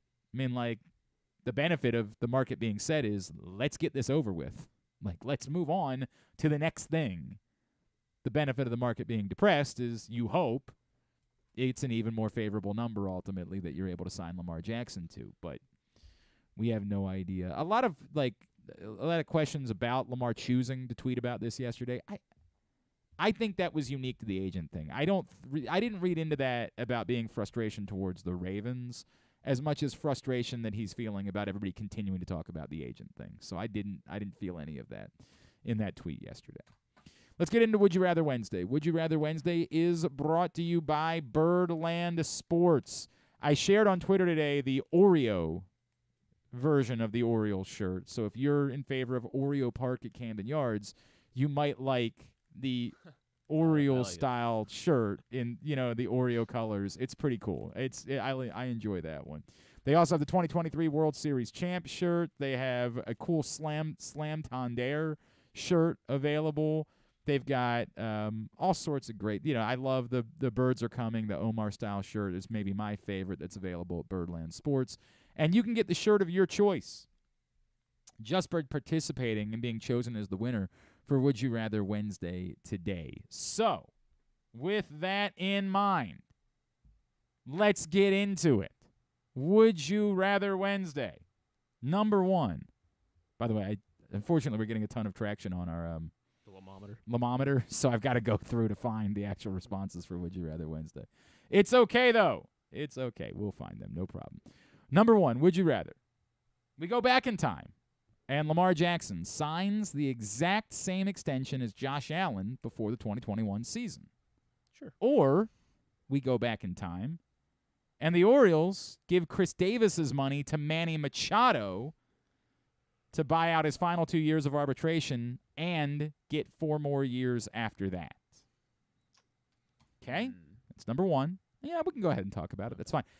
This is Prince Charles's first time here for Would You Rather Wednesday. I just realized he's never participated in Would You Rather Wednesday before. So I'm going to need you to pretend like you care about these subjects, Charles. If you want to get your thought in, you have to pretend like you care about the Ravens or the Orioles in order to be able to have this conversation. I'll let you go first. Yes. I mean, I think you're definitely inclined to say Lamar. I think there's a recency issue there. Yeah. Because I mean, you haven't seen Manny in an Orioles uniform in 5 years. It's been a now, long time. Yes. So it's kind of like, well, it's over. I mean, all right. So that would have kept Manny around until he'd still be an Oriole, right? Theoretically, no. Or they would have had it would have been they would have 18, 19, 20, 21. So yes, he would have had to resign. By this point, he would be gone. Okay. If he had not, yes. I mean, it just seems like the Orioles were in such a. I mean, who knows? It would have changed the entire trajectory of the organization but I mean, they probably still would have never reset the minor league system and. Yeah, doesn't having a player like that around kind of cloud where your judgment and where you are in reality as an organization and a team. Wouldn't they have tried to keep winning when? Yeah, this is the question, right? This is what makes this a compelling question. Yeah, it's because then you look at Mike Trout and the Angels; they have the best player on the planet. Yep. Well, they have a few of the best players on the planet, and they're awful. Yes. So Manny Machado doesn't guarantee winning. It makes it more fun to definitely watch the Orioles. It should. I think the central part of this, if you're choosing the Machado option, it's because you believe that the Chris Davis debacle is what had such a negative impact on what the Orioles did as a franchise that it wrecked them. So, by the way, most people are going with Lamar for what it's worth. It's very early on. Most people are going with Lamar. The couple of people that have got in with Machado being their answer. From Craig said, and this is really interesting, Craig said, if the Orioles had at least given the money to Machado and it hadn't turned out to be a disaster, I would have had far more hope that they would have been willing to give more money to the guys they need to. The hope that I would have about their willingness to sign players they had drafted. Maybe they never get Adley Rutschman because they never have the worst record, but other talented players, Gunnar Henderson was not a number 1 pick. Their willingness to give the money to those guys would be far more evident if they had done it with Machado and it had worked out.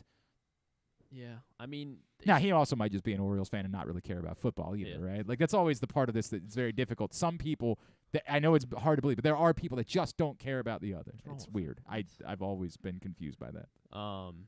You have to answer the question at some point. Yeah, okay. You have to that they could still come around on Adley and Gunnar. I mean, they need to, and eventually they need to sign them. I think they realize that. Elias definitely knows that. I guess it's just whether they're going to pull the trigger or not, and when. I'm going to go with Lamar. I'd rather have Lamar locked in and know that the Ravens are going to be Super Bowl contenders for the last 2 seasons as well as the next 2 seasons. Charles? I would definitely go with Lamar because at the end of the day, who's more fun to watch, Lamar or Machado and Chris Davis? No.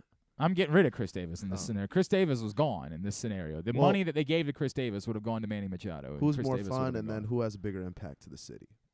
It's hard to compare at the moment. This is part where I don't think you can understand the Manny Machado phenomenon because you weren't here. The life that existed in this town because of Manny Machado was overwhelming. One of the things that's difficult to compare because football is king is that they play baseball games every day. Yeah. And the life that it injected on a day-to-day basis in Baltimore, that the Orioles mattered and had one of the best players on the planet, it's a juice that's hard to describe. I just couldn't imagine the death and despair this city would be in with no Lamar on fall weekends. Hey, bro, I understand. It is heavier Lamar. And I think, again, the difficult part of this is it's more tangible at the moment. We've in a way almost made peace at this point. We like the direction of the Orioles. We feel like maybe it's all going to work out. It's all meant to be. I do wonder if we had done this 3 years ago. Yeah. And again, we wouldn't be able to because Lamar, but if the Orioles were still at the worst of the worst, I think that there might be more conversation related to, I just think now coming out of this and feeling more stabilization to where the Orioles are, at least on the field, has something to do with why it is that we're getting overwhelmingly more Lamar answers to this question. Number 2, would you rather? Maryland not only beats West Virginia, but stuns Alabama, makes it to the Elite Eight. I knew you'd do one like this. But Jameer Young leaves. Or they lose to West Virginia, but you get another year of Jameer Young. Oh, man. You get to the Elite Eight. Who's their matchup in the Elite Eight? Is it, what's that, Arizona or something? Hang on. I actually have to pull it up. I don't remember. No, Arizona's the 2 seed, so it wouldn't be Arizona. It would be... well, yeah, they got the Elite Eight. Where's the region? In the Elite Eight. But I'm not giving you that they're going to win in the Elite Eight. I'm saying they would win in the Sweet 16, which would be either something from San Diego State, Charleston, Virginia, and Furman. They beat Alabama. Yes, that would be a big deal. Yeah. Correct. That would be a very big deal. Is that Ryan Odom calling I believe this? so. All right. I want Jameer Young for another year. I don't. They're Okay. not beating Alabama. Well, I mean, if they beat Alabama, I'm telling you, they would. I'll take Jameer Young for another All right, season. there you go. Another year of Jameer Young. Charles, you have a thought on this one? I was trying to figure out where the Elite Eight would be, because I'm more of a storyline person when it comes to March Madness. Okay. And I know the East is in Madison Square Garden. Right, that's very a big cool deal. to have Yeah, that'd be UMD in neat. the Garden, but they're in the south part of the bracket. So I'm not still trying to find it myself. Hang on a second. It would be. God, come on. It would be in. I can find it. I promise you, I can find it. No, I can't. All right, you're gonna have to just answer the question without. I'll just go another year with Jameer and see if you get a better storyline next year. All right, we'll get to more of those responses coming up here in a minute. Get yours in at Glenn Clark Radio on Twitter, as we are discussing Would You Rather Wednesday, which is brought to you by Birdland Sports. But we will take a pause from that right now, because anytime I have the opportunity to catch up with an old friend, I'm happy to do it. This man, of course, 5 years ago, almost to the date, was the head coach for the greatest moment in NCAA tournament history, and now he's back as he has led Utah State back into the NCAA tournament this season. He is our friend, former UMBC head coach Ryan Odom, and he's back with us now here on GCR. Coach, it's Glenn. It's so great to catch up with you. Congratulations, and thank you, as always, for taking the time for us. Yeah, great to hear your voice, Glenn. Excited to be on with you. How you doing? Everything is good here. We miss you, obviously, but we are happy for you. I'm sure you hear every time I'm out with, like, Steiner, he says, I don't know if he told you this. I was out with him at the casino once and trying to get him to bet on his first ever basketball game, and he said he would only do it if he could bet on Utah State, because he wanted to bet on his guy, Ryan Odom. So I don't know if you turned him into a degenerate or not, but it was a special moment for us. That's awesome. Coach, obviously, just getting back there, I know we talked when you went there. This is a place where you could win. And you guys came really close a year ago. How good does it feel, as this was the point of this, to deliver, get all the way to the title game in the conference and deliver Utah State back to the NCAA tournament? Yeah, it's huge for our guys, most importantly, not so much for me. I mean, obviously coaches, we coach to help our guys achieve these moments, and it's more about the relationships and the things that, the times that you spend together, and we all want to win, obviously, but our guys last year were disappointed, and we played in the NIT. It's not easy to get in the NIT. There's some really good teams right now that aren't even in the NIT, and we lost in the first round to Oregon. It was an insanely talented and well coached team. Our gym was packed. We had 10,000 in there. That's how the season ended, and we lost 7 games by like 2 points. Last year. And so immediately when the season was over, the returning guys and the recruiting began, but the returning guys, they had a goal. They wanted to play in the NCAA tournament. They wanted to win the Mountain West Championship, and they wanted to play in the NCAA tournament. And to accomplish one of those 2 goals, is certainly very rewarding for our guys, but they're still hungry. They want to advance in the NCAA tournament. They don't want to just be a part of it. And so, that's what we're going to try to do. And we know anytime you're fortunate enough to make it to the NCAA tournament, you're going to play a great team, a team worthy of being in the NCAA tournament, a team that's had a ton of success over the course of the season. And so there are no guarantees, but we're going to do our best for sure. Obviously, that's tomorrow, 1:40 against Missouri in the NCAA tournament. Coach, what was the difference, right? Like when you say you guys were right there and you were close and we knew, I mean, like you were in the conversation all year. What was the difference this season in not coming up just a bit short in those games? Yeah, I mean, I think it was just, we call it having blue heads, and that's being calm. That's being able to execute at the key times. That's being tough, at the same time, and physical. That's being disciplined. If you're calm and you're focused on the task at hand, then the chances of your discipline being tight are going to be there. And so the year before, it wasn't that we weren't undisciplined or anything like that. I think we were just a little bit short, at the end, and being able to come up with that key basket, to win the game. We didn't shoot it great, down the stretch of the season last year. And, this year, the guys, knock on wood, they've shot it really well. I mean, one of the top 3-point shooting teams in all of college basketball. And, part of that is our guys really share it. We've had multiple games where we've had, 20-plus assists in games. And that just speaks to the unselfishness that goes within our team. Our defense has gotten a lot better. I mean, our defense is top 60 in the country right now in KenPom, and the offense is top 13. And so the balance of the two, gives us a fighting chance to win basketball games. I know I think a few UMBC fans not only recognize you, but a couple other names out there, and one of those guys being RJ and Dan. Like, just having some of those guys go out there and do this with you. Like, what has that meant to you to kind of be able to continue the journey with a couple of the guys that have been with you all along? Yeah. Well, Dan's the last active player that played in that Virginia game. Wow, I didn't even do that. I didn't even think about that. Playing. Wow. Yeah, right? He's the last player. He jumped center in that game. And then RJ, for us to be able to finish it out with Dan is tremendous, That's right? Cool. That's cool. In hindsight, I wish he'd come here for 2 years because he's dynamite. He was sixth man of the year for us, and could have started every game, but was unselfish enough to come off the bench, and it really helped our team. And he was rewarded for that with an award at the end of the year, which is hard to get. He won some games for us, this year. And then RJ started every game last year. And, this particular season, that wasn't his role. He had some DNPs, honestly, this year. And, for him to maintain, a positive attitude and be the teammate that he's been all year, and down the stretch, he's played great. He had 13 points against Boise State in the semis, the conference tournament.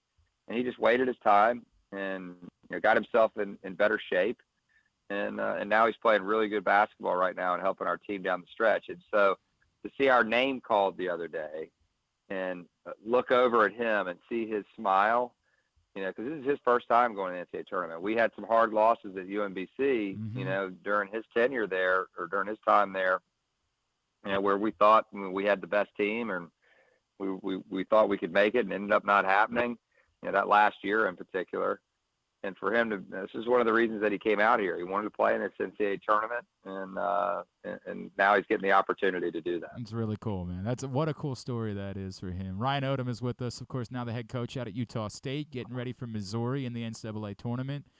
Coach, I know you and I have talked about this before, and UMBC, of course, is dealing with it as a program, like not wanting to be the team that did something cool once, right? Like wanting to be the program that is sustaining success. Is there a little bit of that for you as a coach that, with the 5-year anniversary coming up, there's going to be a lot of people running, Twitter stuff about it, and I'm sure CBS will talk about it, all those things. Is there a little bit of that you feel like I need to make sure I'm not the coach that did something really cool one time, and that's the thing that everybody talks about for forever, but that this is where we are, that wherever I am, we're regularly competing, so there's something else to talk about besides just one win 5 years ago? Yeah, no question. I mean, obviously it's not going anywhere, right? Until somebody else does it. Right. It just is what it is. And so we don't ever shy away from talking about it. It's just a moment that we all share. And, I'll tell you this story because I actually love it. We beat New Mexico the other night in the first round of the conference tournament. And at 5 a.m., I started getting this barrage of text messages, and it was like a group text, so there's like 25 people on this text message.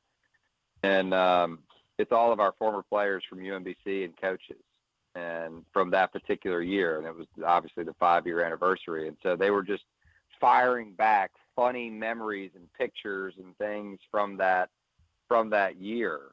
And so it's just, I was literally in tears laughing so hard at some of the things that were being sent out, just it's cool. Little pictures making fun of coaches, making fun of me, making fun of the assistant coaches. And it was just hilarious. But that's the kind of team we had. That's one of the reasons that we won, because, nobody was self-conscious. We just had a great time together and enjoyed every moment we spent together. So the text messages are still flying back and forth, by the way. That's awesome. That's a really cool thing, that it's still something that you guys you care about that much and you carry with you. How much have you felt because I hear it all the time from UMBC, like this community, how much have you felt that like the people that cared about UMBC are rooting for you and are still in touch with you and reaching out and have kind of adopted Utah State as like a secondary team? All the time. Yeah, all the time. I get text messages from folks back in Maryland that are, pulling for us out here, and that's how it should be, right? When nothing's forever, nothing's forever. Eventually there's going to be a new coach, there's going to be new players, and we're just the gatekeepers right now, for the program that we're at. And so every team has one chance, right? I mean, you've heard me say this many times. Yep. It has one life to live. And that team lived an awesome life, and multiple teams at UMBC did when we were there. We had fun. It's one of the things we made sure that we did. And then we're trying to do the same out here. There's certainly more tradition out here. There's more, years of success, right? This is the 24th NCAA tournament, in Utah State's history. What's lacking right now, in more recent history, is a win in the NCAA tournament. Yep. And so that's our job to eventually get that done, and try to advance in the NCAA tournament, because that's where the real fun begins. But just really proud, to have coached at UMBC, and certainly proud to coach at Utah State. A place where people love our team, and they love our basketball, like they love our arena, just being in there supporting our folks, and so it just makes it really enjoyable to coach at a place like this. I've heard a lot about the atmosphere over the years. That's I'll put it on the bucket list, as at some point I'd love to get out and experience it. Yeah, you got to do it, Coach. I guess that's it. Like, in implementing the culture that you wanted to implement, right? Like, how easy was it? How difficult was it? And as you say, there was success there. Was it easy to walk in and say, okay, like we know what the standard is here. Here's what I want to do. Or was there a moment where there was a little bit of pushback? Hey, we do things a certain way around these parts. No, I think it was seamless, quite honestly. And I would credit, our seniors from last year, with that. Obviously, we brought Brandon out here. Brandon came out and played. Brandon was not a captain of the team here last year. At UMBC, he would have been a captain. The captains of our team last year were Brock Miller and Justin Bean. Yeah. Two guys that had won back-to-back, Mountain West championships during their time at Utah State. And so there's a tradition of excellence. There's a way of doing things here, that was understood. And a maturity level that, unlike any I've ever seen at a place. And so we were fortunate, as coaches, to be able to walk into that type of environment where, the players immediately, are listening to every word that you say, and they're trying to do exactly what you ask them to do. And so, from that perspective, it made it very easy for us to implement our culture, because it is different. We play differently. We don't play the same way that the previous coaching staff played. And so that part, the actual basketball part of it, it made it really fun, because, there wasn't a pushback. It was an immediate, okay, this is how we're going to, okay, let's do it. Let's do it really well. Let's try to do it to the best of our ability. And, the cool thing is once those guys graduated last year, they text me after every game, those two guys. Wow. And we actually had those two who were the captains announce via Zoom our new captains for this year. That's cool. And so it's like it's passed down. I really believe that we have, a program that could continue on, long after, any of us are around. That's awesome. That is so cool, Coach. All right, before I let you go, because I know you got literally an NCAA tournament game to get ready for tomorrow. Do you bother? Do you try to recreate anything like a pregame speech tomorrow? Do you fall back on anything from 18 as you get ready? Obviously, to take nothing away from Missouri, this isn't quite the same as trying to take down a 1 seed, but that's a hell of a team. Do you attempt to recreate any of it, or do you leave all of that alone? Yeah, no, there's no recreation here at this point. It's all about this team and this team's goals and just the matchup in general.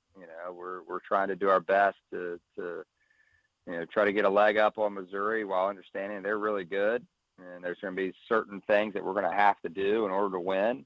But the biggest thing that I would take that might be similar to the UMBC team is like no fear. We can't have any fear going into this game. And that team, even though it might have been nervous, and everybody's nervous, nervous means you care about it. You care about what you're doing, and you're trying to do your best. If you weren't nervous about it, you don't care about it at all. And so that's natural. And so I want them to feel that, but I also want them, when they get into the game, to play the game as if, there's nobody there. It's just you're playing it. It's a normal game that we've played all year. And certainly, obviously, the stakes are higher. We all know that. But I want them to enjoy the moment and to go for it. And, I'm confident that our guys will. Can't guarantee a result, obviously, but I am confident our guys will play. Will try to play their best. That's awesome, Coach. I've got Utah State, Maryland in the Elite Eight. That's what I've got in my bracket. So no pressure. There you go. It would be the most electric thing ever in the Glenn Clark household. I know that much. I didn't even know we were in the same bracket. Yeah, it could. I mean, I don't think it's going to happen that way, but boy, would it be fun! Boy, would it be fun! There you go, Coach. You know how much we know how much we love you around these parts. Always really happy for you and the success that you're finding out there. Continue to do it. Go kick some ass in this tournament, and we'll look forward to catching up with you again. Thank you for squeezing us in this week. We really appreciate it. Absolutely. Take care, Glenn. It's Coach Ryan Odom from Utah State, former UMBC head coach, getting ready for Missouri in the NCAA tournament tomorrow. By the way, to answer your question, Charles, Louisville would be the location, which, boy, if Maryland got there, I've got my wife's got family in Louisville, and we used to go to the Kentucky Derby every year, and we had to stop because of my lacrosse play-by-play schedule. Years upon years ago, I used to go do my show from the Kentucky Derby, which was really cool. They put me up literally like overlooking the finish line, and you try to call the race. No, I'm not good at that. I attempted to do that at Pimlico once. I am not good at calling races. Whatever I have skills in as a play-by-play man, it will not be horse racing. But it was cool, and our friends, from NBC would come over and sit with me, and my wife getting to the track early in the morning and talking to all the trainers, and we would have a fun time going and doing it. And she's been really upset that ever since I got into doing lacrosse, that's conference championship weekend. I can't go do the show from the Kentucky Derby. So if Maryland were to happen to squeeze into the Sweet 16 down in Louisville, there would be a little bit of pressure from Mrs. Clark to say, why don't we make that trip to the KFC Yum Center? Top 5. It's not Freedom Hall, which is the legendary building in Louisville where they used to play. So that's the new nice downtown arena they built down there, which is it's a great place. I didn't realize it was big enough to host a regional. I didn't realize that's I don't. It's kind of crazy to me that it can. I think host it's one of the biggest capacity college basketball arenas. It definitely is that, and it's definitely a downtown. The point was it was going to be the true place to bring in concerts and things like that. There's a reason why they moved on from a legendary building that was Freedom Hall, but man, that would be tempting. That would be awfully tempting. I don't think it's going to happen. I don't think I need to bother continuing this dream. But does it change your answer at all? Does that impact now that you know that it's Louisville? Not really. Okay. What I took out of it was when I did look at the locations outside of that one in Madison Square Garden, the T-Mobile Arena and T-Mobile Center hosting Elite 8 and Sweet 16. T-Mobile, racking in those dollars. Maybe there'll be a Orioles Park at T-Mobile or T-Mobile Park at Camden Yards. Why? Yeah. I mean, it could be. I guess it could be. But they already have the Seattle Stadium. I don't know if they want to.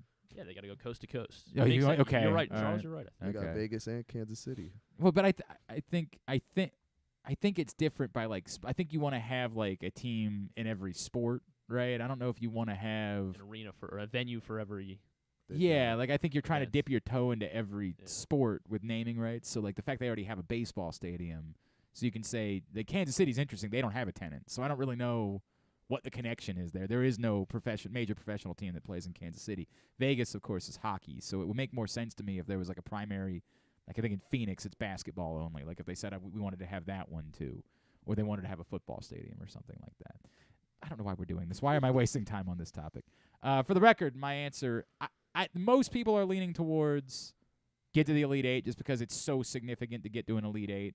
I figured if I just said Alabama and it was a Sweet 16, that probably wouldn't be enough to sway people because, like, well, hey, Maryland's been to a Sweet 16 in recent years. It's not an Elite Eight. But they haven't been to an Elite Eight since the championship. Damn. Like, that's what I think people are feeling. Now, I don't know that it's weird that we're making the Elite Eight seem like that big of a deal. You hang a banner for a Final Four. A Final Four is a major accomplishment. An Elite Eight is an extra 2 days. Like, it's a cool feeling for a minute. But if you lose in the Elite Eight, no one remembers. I just don't know. Like, I guess this is the weird part. I don't know how to measure it because it's never happened with Maryland. They made it to 2 in my life as a fan. They won both of them, and they got to the Final Four. So I don't know anything about what it feels like to get to an Elite Eight and lose. I guess maybe people that have experienced it would say, no, it's magical, right? Like the fact that you had a chance. I just don't know. I'm going to change my answer to say I want the Elite Eight this year because I know it's not going to happen. Okay.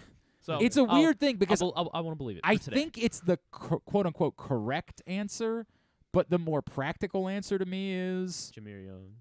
What if Jahmir Young came back, and who knows if one of these other dudes. I don't think that Dante Scott will stick around. I think he will get on because I think he actually has a chance of playing in the G League and working his way to the NBA. I don't really know how I feel. Like Hakeem Hart has had plenty of moments where you're like, damn, the guy can play, and then he has moments where you're like, the hell's going on there? I think the correct answer is supposed to be that you pick the Elite Eight. But I think the selfish answer is maybe if you had Jahmir Young next season, you would have the chance to do something really special. Like you'd have the chance to like compete for the thing that matters, which is a trip to the Final Four. Like the Final Four to me is always that's a measurement. The Elite Eight, I don't know. Maybe you need to establish a foundation. I don't know. I could talk to myself through this. I got to come. If I have to come to one ultimately, selfishly, I probably would say I want Jahmir Young for another year and a chance to do something really good. But that probably isn't the correct answer. The correct answer probably is the Elite Eight. And then number 3, would you rather? The NFL indeed gets rid of onside kicks. I'm giving you 3 options here. Whoa. Gets rid of onside kicks for a 4th and 20 play from your own 20-yard line, the way that the Eagles proposed it. Okay. Or my proposal, 4th and goal from the 15 to shorten the field. Or, what are we doing? Just leave onside kicks. This is insane. I think, having a 4th down play is definitely going to be more exciting. As manufactured as it may be, it is going to be more exciting. So I'm going to go with one of those 2. And I think, I guess it depends how's the 4th and 20 rule work? Is it like, can you score an 80-yard touchdown? I don't believe you can. Man, I know. And is it like if you get 35 yards, you start from the plus 45? Right. Like, where is it? Well, that's how an onside kick works. So it would kind of make sense that would be the way the play would go. So I think to keep it still like absurdly, like still almost absurd, as it because the onside kicks happen once a season. Maybe, right? No, more than once a season, but not. You think it's not more than 5. Like it's. And is the rule? I know we kind of talked about it, but is the rule like you can only do this in the 4th quarter? Like you can elect. See, this is the problem. It says if the offense converts, it's a first down and normal rules apply. So I assume that means you can pick it up at the 50-yard line. It's a play. Yards. Yeah, I assume that's what that means, but it doesn't define that.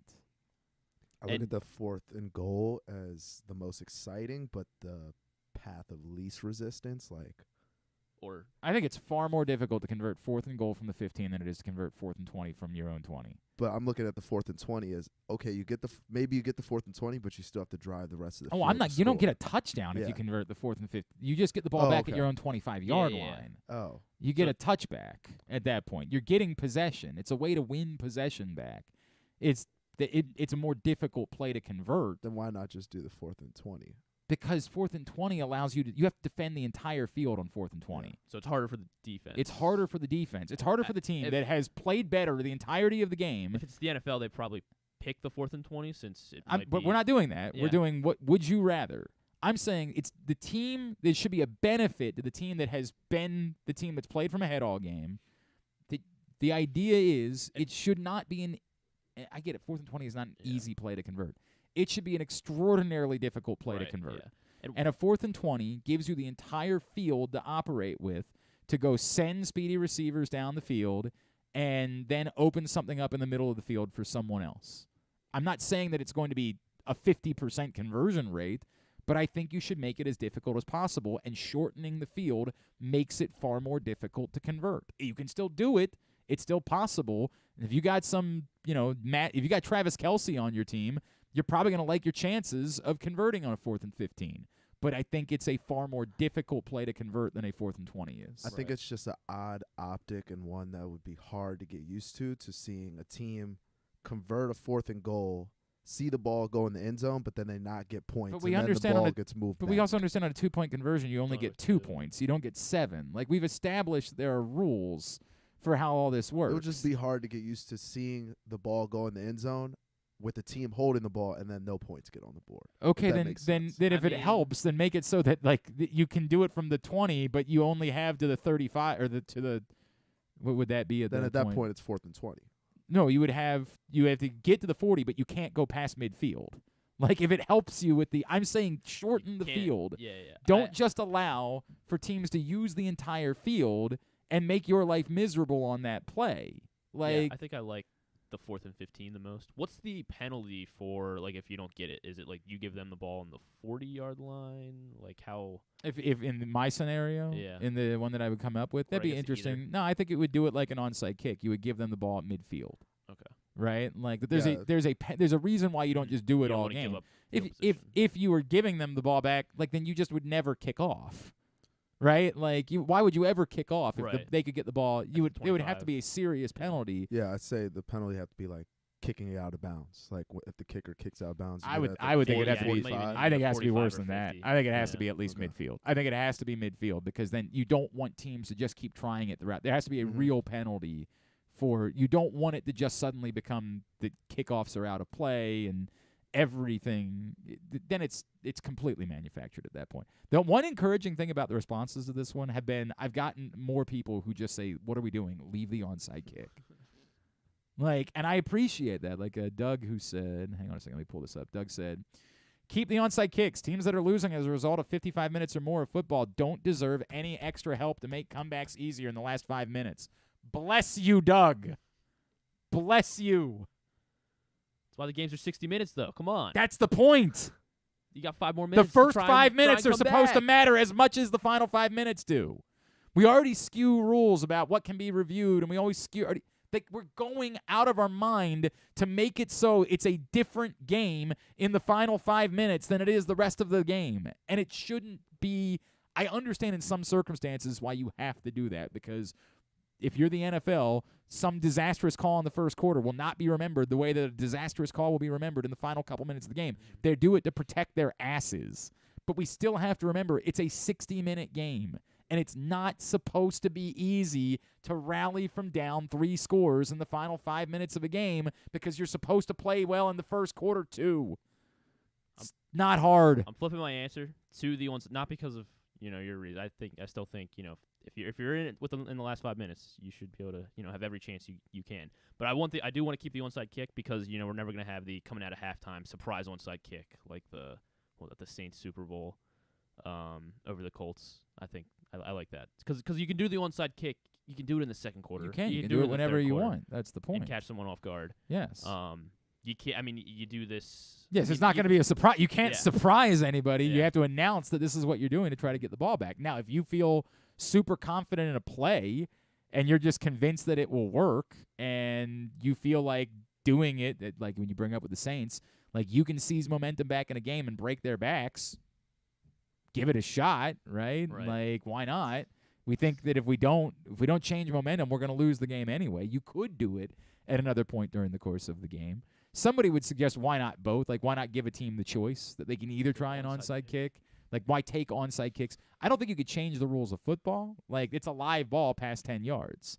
So even if you implemented this other thing for the end of the games, I still think you'd have to leave that element of could you run a surprise onside kick? Because I don't think you can change the rules to the game to say that it's not a live ball. Like, it's always been a live ball. Like, an onside kick technically could be a guy – the kicker slips and falls. Well, no, a guy passes out going to catch the football down the field, and it's a live ball. Like, it can be covered by anybody. We have seen crazy scenarios in the history of football where, for whatever reason, a guy doesn't field a kick, like thinks it's going to go out of bounds, thinks it's going to go in the end zone. You see a lot outside of the pros where the kickers aren't as strong. Correct. Where the ball lands in play and the returner thinks, all right, it's going to roll into the end zone, and it doesn't. It doesn't happen in the NFL, to your point. Yeah. I mean, it probably has happened in the NFL, but it's extraordinarily rare. Yeah. But yes, at lower levels of football, you will see that. So I don't think you can change the rules. I think technically an onside kick would still have to be an onside kick during the course of the game, but I don't know.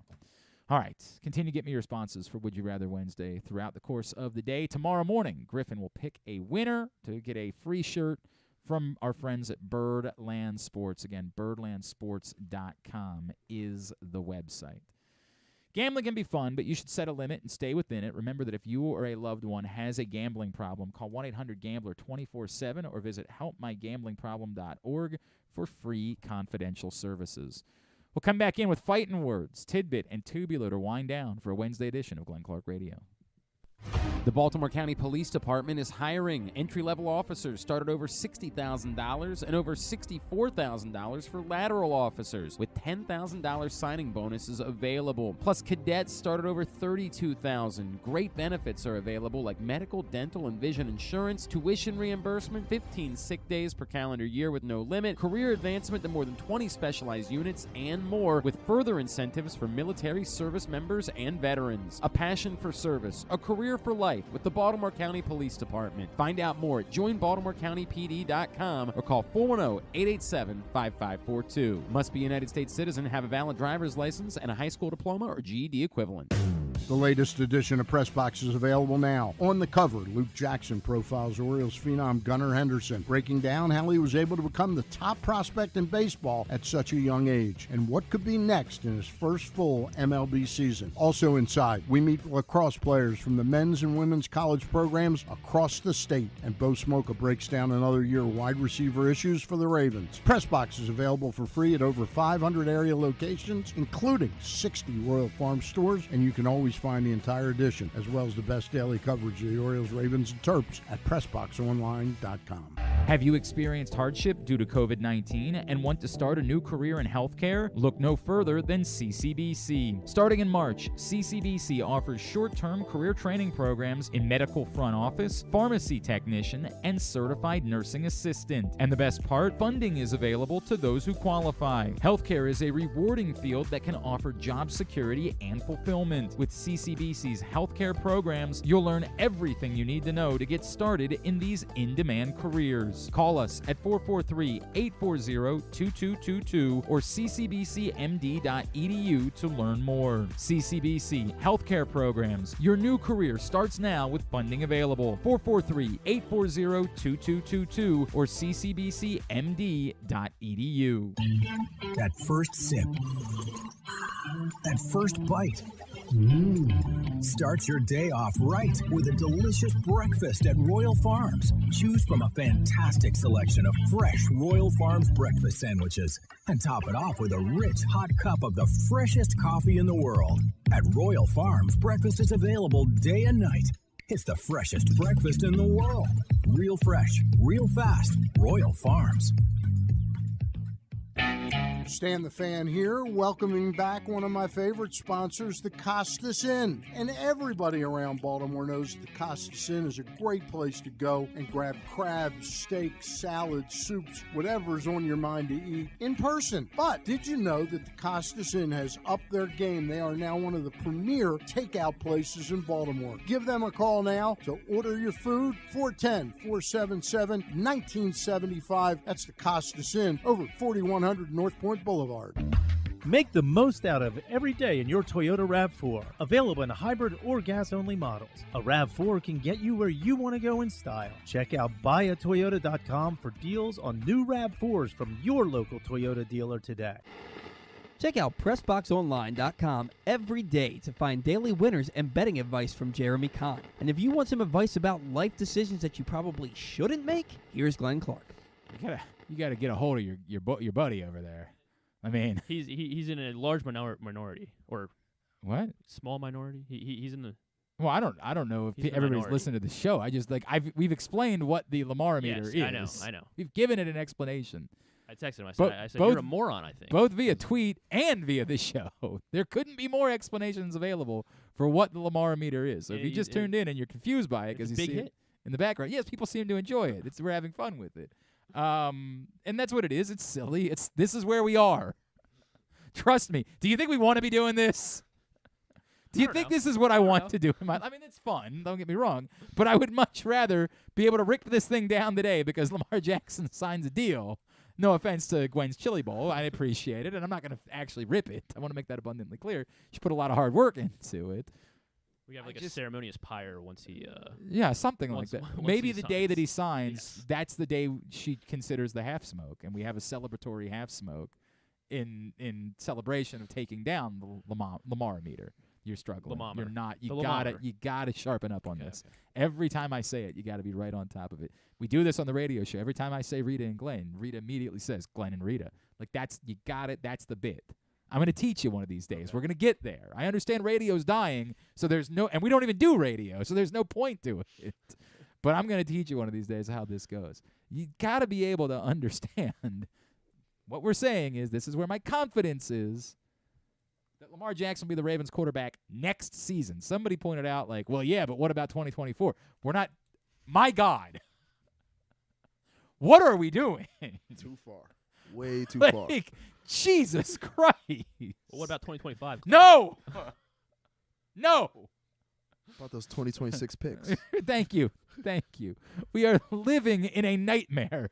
We are worried about one thing and one thing only. One thing. The one thing is who's going to be the quarterback of the football team the next time they play a game? Preseason, regular season. No, nobody cares. Preseason isn't a thing. Stop. That's not a thing. That's what we're doing. The next time the team plays the game, will Lamar Jackson be the quarterback? And right now, I'm at 70%. That's where I am. 70% on the Lamar-O-Meter, as you can see behind me. Thank you. Right behind me, there's the Lamar-O-Meter. John, are you working on a corporate sponsor for the Lamar-O-Meter? Can we get that taken care of? Can we get? Oh, I haven't plugged the extra microphone back in. I had to borrow it yesterday. Well, I would prefer that, but I'm saying this. We can put a nice corporate sponsor. We can even probably get Gwen's Chili Bowl. I'm glad John's clearly paying attention to the show as he walks in, has no idea what we're talking about. Well, I'm glad. I like that. I would like a nice sponsor right there in the corner, and we're posting it every day on Twitter. We're having fun with it. People seem to be enjoying it. What's that? You can see it on the shot? Yeah. Griffin set it up nicely. Like, look, that's what it looks like. We've got the Lamar-O-Meter right there. Every day we'll be updating based on the news of the day where we please get me and we you will have a sponsor by Monday for that. I would really like, John, I would really like if they would be agreeable to letting Griffin's neighbor Gwen's Chili Bowl in marker redraw the logo so it matches the Lamar-O-Meter. That would be wonderful. Like if Royal Farms was on as the sponsor, I would love if they would at least let us try having her recreate the Royal Farms logo in marker to put on there. All right? That's all I'm asking for. You mean somebody with art skill did that? Yeah. Don't trash it. We knew this is exactly what I wanted, John. I got exactly what I wanted from the Lamar-O-Meter. Dude. You're doing a very bad job with this. Every time I say, Lamar-O-Meter. Jesus Christ. Do you need to take a drug or something? Is there something we need to work on with you? What is going on? How many times? I'm sorry. The Lamar-O-Meter just. Your brain needs to be able to. I know. All right. Very good. Got a condition. That's fine. By all means. By all means. We can continue. Continue. People are enjoying the Lamar-O-Meter. The Lamar-O-Meter. Thank you, Griffin. The Lamar-O-Meter. Well, Griffin, that's the bit. Yes. 100%. All right, continue to get me your responses in for Would You Rather Wednesday at Glenn Clark Radio on Twitter, Facebook.com/Glenn Clark Radio. You can just go on the YouTube and Yes, that is also there too. If you'd like to do that, you can take a screenshot. Okay, good. It might Good. look nicer as a screenshot though. If you took the full screen. I understand. I just got a lot of questions. Yeah. All right. Good. There we go. That's what I'm talking about. Thank you, John Colson, most worshipful Grandmaster here at PressBox. Thank you. Appreciate it a great deal. All right. Fighting Words brought to you today by your local Toyota dealer and buyatoyota.com. The Toyota Tacoma comes in a range of models and trim lines, so you can choose the perfect Tacoma to reflect your unique personality and driving habits. Check out buyatoyota.com for deals on new Tacomas from your local Toyota dealer today. Big fight this weekend. Indeed, 12 o'clock on the dot right now. All right. Do we want to start with boxing? That big fight coming up this weekend. I think that's the big story of the week, right? Okay. Like it's a strange time for Americans. Like but it's a big fight. So I guess since we're gonna talk about the UFC, I'll recap this past week very, very quickly. A lot of action-packed fights, couple fight of the night contenders. Early on the prelims, Davey Grant, an Englishman, had a spinning back fist and then inverted triangle submission, retired Rafael Sunsao. Little controversy, he got a point taken away for a fence grab, and that kind of just let him know mentally in his head, like, I got to go after the finish, and he got the finish immediately ensuing. Okay. Petr Yan and Merab Dvalishvili was the main event. Merab had 49 takedown attempts, which is unheard of in the UFC. I think the previous record was 34, so he beat it by 15, and he had about 10 takedowns around. Yeah, like, at it was least 10, 12. nuts. All right. Nurmagomedov lost this past weekend, so the world is off its axis currently. John Martinez, big decision win. And then I'll mention one or two more. No, sorry. I love you. Okay. But you're doing the thing that I got to tell you. Nobody cares. All right. Like, you got to remember, we're doing a segment for people that don't care about fighting. So anything that happened on that card, only the people that really care about fighting care about. So next. All right. English champ Leon Edwards. Yes, got that's his a big wish. deal. He's going to fight in his backyard, O2 Arena, this Saturday. Main card starts at 5 p.m., so the early prelims would be earlier, I would say 2 o'clock. They start at 1, it looks like, yeah. All right. And the card's also highlighted by a now frequent occurrence of teammates being paired together on pay-per-views, Kamaru Usman and Justin Gaethje. Couple other not really household names, but UFC staples and rising stars on the card. Marvin Vettori and what I like to call Mr. Steal Your UFC Girl, Roman Dolidze. Because he's handsome? Is that? No. So I guess a little bit of a UFC fact tidbit or deep dive. There's a flyweight, JP Bays. He was cut from the UFC. He was engaged to he actually stole the dude's chick. I did not know wow. this. How about and that? since then, now this is what Fighting Words is meant for. Oh, see, then this is what Fighting Words is supposed to be. I'm so much more interested in this story all of a sudden. I wouldn't have cared at all. I hate that I started this past weekend with such like boring this wins. is great. Rob was good. So who this gentleman's name is? Roman Dolidze. He is on a current 4 KO fight win streak since starting to date Cheyenne Bays, who was engaged to another JP, UFC fighter. I think they were married because it was JP Bays. Okay, they were married. Yes. And he just waltzed right in and grabbed her up. Now, it's a little bit He's different. a middleweight, and JP Bays is a flyweight. For what it's worth, this would be far more awkward if they were like on the PGA Tour together, because like you have to go to all these events every week, right? Like at UFC, you might, unless you train together, when are you actually going to see these people for it to be the like awkward in your face moment about all of this? This actually happened in professional wrestling at one point. Oh, I've heard it happen. Famously, a lot, Lita was dating Matt Hardy until suddenly she was with Edge. Like, just one day. And that created the Edge Christian versus the Hardy Boys. I think that actually started ahead of time, but it reignited it at that point. But it was they had to go to work at the same place all the time, like every day. That is the height of uncomfortable. This, again, I don't know how frequently these people might see each other because... If anything, maybe at the UFCPI. Yeah, something like that, right, maybe. But for the most part, all these people train in their own places. They live where they want to live, and they just come in whenever they're going to fight. So unless they happen to be on the same card, they're probably not going to run into each other all that much. But damn, dude. Yeah, so I had no idea. He's fighting Marvin Vettori. It'll probably end a decision. He probably won't see a finish here. Marvin Vettori's he possesses the Italian stallion chin. Like, I've seen him take head kicks from every single murderer savage in that division. He went distance twice with Izzy, right? Yeah. Yeah. Okay. All right. Yeah. So lost both times. So it's not just a one-fight card, is what you're saying. Yes. Like there's a legitimate Rafael card. Fiziev and Justin Gaethje should be a great. Oh fight. right, Yeah, I didn't even realize division. Gaethje. Okay. Yeah, all that's right. going to be straight violence. Okay.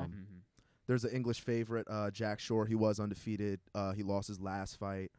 He's going to be the feature prelim against a UFC vet, Makwan Amirkhani, who's been in the UFC for a while. No, other than that, okay. All right. So there's one fight the average person cares about. What's going to happen? Kamaru's going to retake his belt.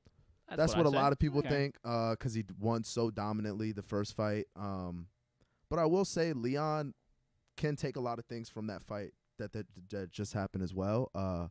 He can take the fact that he did lose the majority of the fight until what had happened. And I think he worked on his wrestling and is going to have better counter wrestling this fight.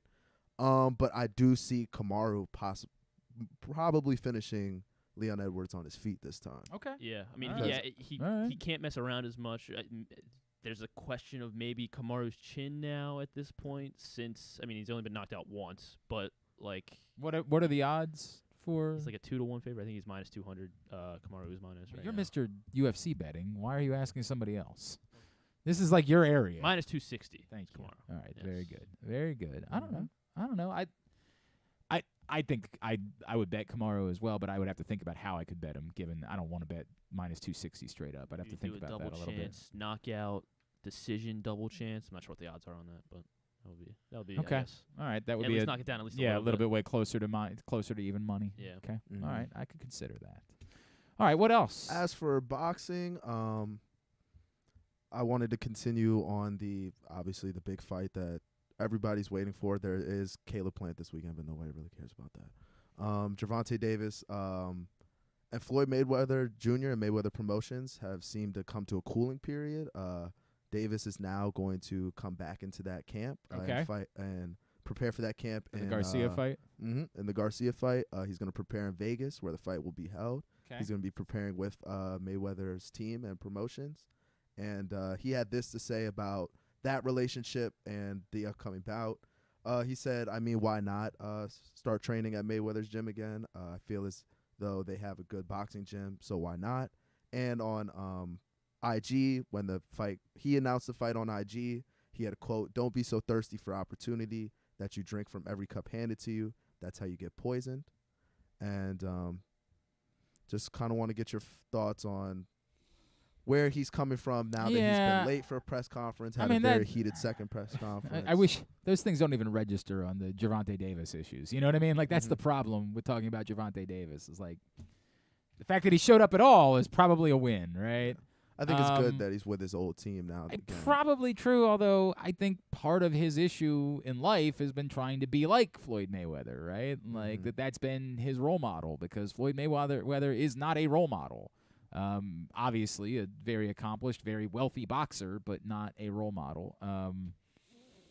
It's tough. It really is tough talking about Gervonta, man. Like, it's tough because, you know, he's one of ours and you want him to do well, but man, you know, like he just it's almost like he feels like the chaos has to be a part of his life. And they cover this in a lot of like boxing movies, and that there are just people that, like, I have to operate with chaos. I have to operate with things that go beyond chaos that are truly bad things. Like, that's just who they are, and they believe that they have to be that person. They create, this is my persona. I can't be something else. You can't talk to me about how I could be wealthy and just settle down a little bit and be more of a CEO type. I have to operate under chaos. It's what I know. So to add to that, something that I will bring to you later, I didn't want to report on it this week. I want to let it develop a little more. But Leonard Ellerbe, who is working with Mayweather Promotions, seems to be per se getting a bit of a legend, Leonard Ellerbe. Yeah, mending his relationship with Gervonta Davis, while kind of per se getting in bed with Devin Haney and kind of giving him the blueprint to getting to the top where Davis is and then beating Davis. And I see that to inevitably be drama and tension for the future to come. So could be interesting in the future. I mean, it'd be a fight that people would want. I mean, it would be no doubt about that. Did you see Francis's comments about John Jones to TMZ this week? Yeah, Francis said, quote, "I wanted that fight as well. I was the one initiating that fight, that idea over 2 years ago. I wanted that fight, but where was John Jones at the time? I don't know. Nobody seems to be interested, even Dana White. Nobody seems to be interested. They always find a way to go around it." Today, it's not about the fight. It's not because they want to give me that fight, but it's the price that it's going to cost me to get that fight. I chased that fight for as long as I could. I mean, I would say it all comes back to Dana, really. I mean, I have no problem ever suggesting that Dana is the bad guy because Dana is a bad guy. Like, all of you Dana White stans are turds. I'm sorry. Like, he is a bad person. He is someone who cares. You could say, well, I celebrate capitalism and I celebrate. Get the entire F out of here with all that. Like, you can make money and also, not be a dick. Like, I know it's crazy to think about that, but people have been able to accomplish both things. Dana White stinks. Dana White is awful. And you can say, well, without Dana White, there's no UFC. There would be another carnival barker that would come along at some point and figure out how to make money off of it. It's a good product. The only question I would ask is, why, if you're Dana White, somebody would say this is like a comparable conversation of what we're doing with in the NFL. Why is it more valuable to you to fight with Francis Ngannou than to make the singular fight that would be best suited for everyone that watches your product, for everyone that doesn't? Correct. Yeah. The casual person that might be willing to consider. Look, there are a lot of people that would never watch UFC no matter what. There's no fight that could get them to watch the UFC. But anyone that would even have passing interest in watching a fight would at least be inclined to watch that fight. Why? Why is it more valuable to you to fight with Francis Ngannou? I'll never understand this. Pride. I think the Lamar Jackson is interesting because if he gives Francis what he wants, which is then of course better treatment of the other fighters. Exactly right. You're going to say, well, then it's going to open. Yeah. It's going to open this. That's not true. It's like when somebody says, well, this moment the quarterbacks get fully guaranteed contracts, then all of a sudden everybody else is going to start looking for fully guaranteed. The teams have made it very clear they don't treat any other position like they treat quarterbacks. How many times can we say this? There's a reason top wide receivers in the NFL have been run off in the last couple of years. DeAndre Hopkins, Stephon Diggs, Devontae Adams, Tyreek Hill have all been run off because the teams have said, we don't think of you like we think about the quarterback position. So to say, well, if we do it with Francis, all of a sudden, well, one, maybe you should treat other fighters better, right? Like, maybe that is a bigger problem that should be addressed and has been a problem for as long as the UFC has existed, is that you've treated your fighters like crap. But two, it is easy to say, you're not Francis Ngannou. You're not John Jones.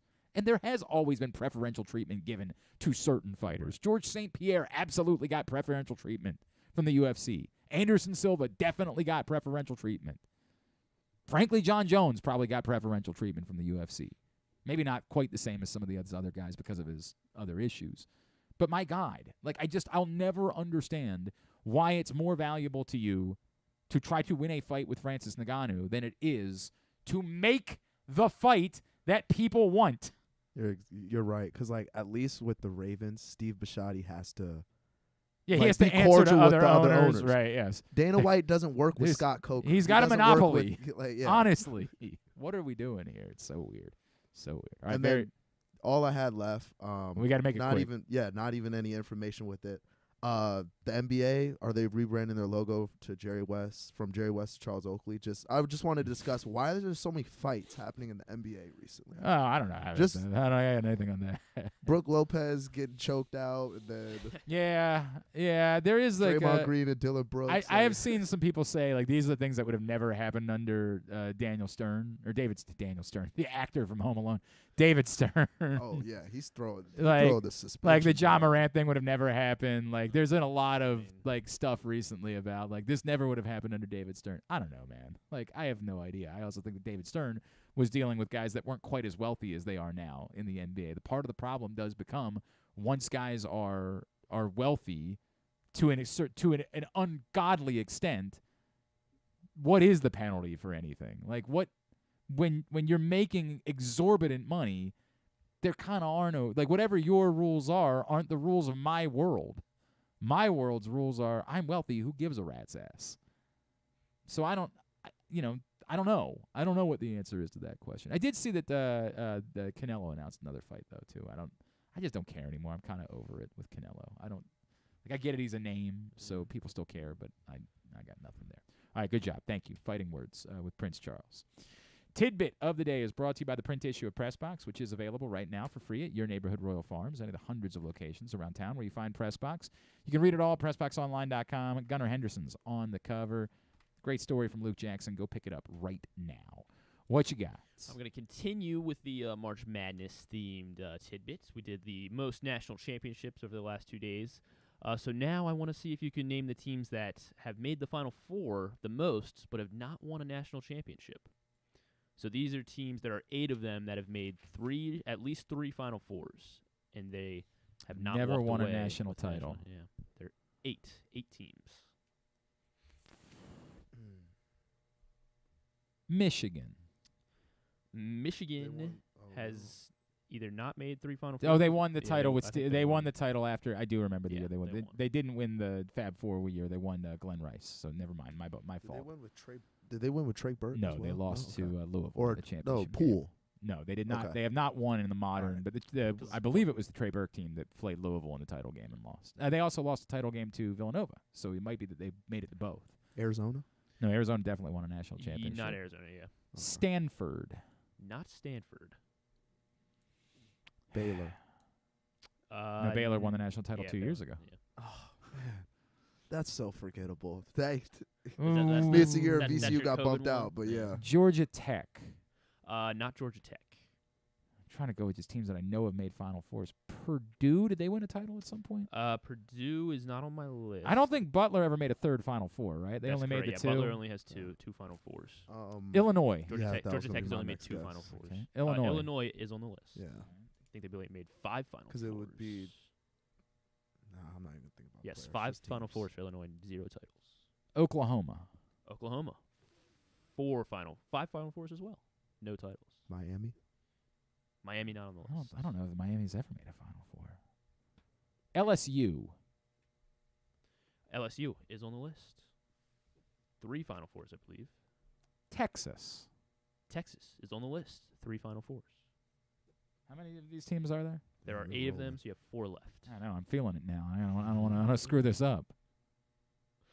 I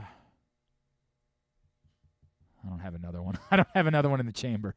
I kind of rolled through. Wake Forest. Not Wake Forest. Damn. Let's see. No ACC teams left. Oregon. Not Oregon. I believe we know that Oregon won a title at some point, but it was like years upon years ago. Yes, they do have 1 title. Utah. Not Utah. Either SC? Either South Carolina or USC. No, neither USC.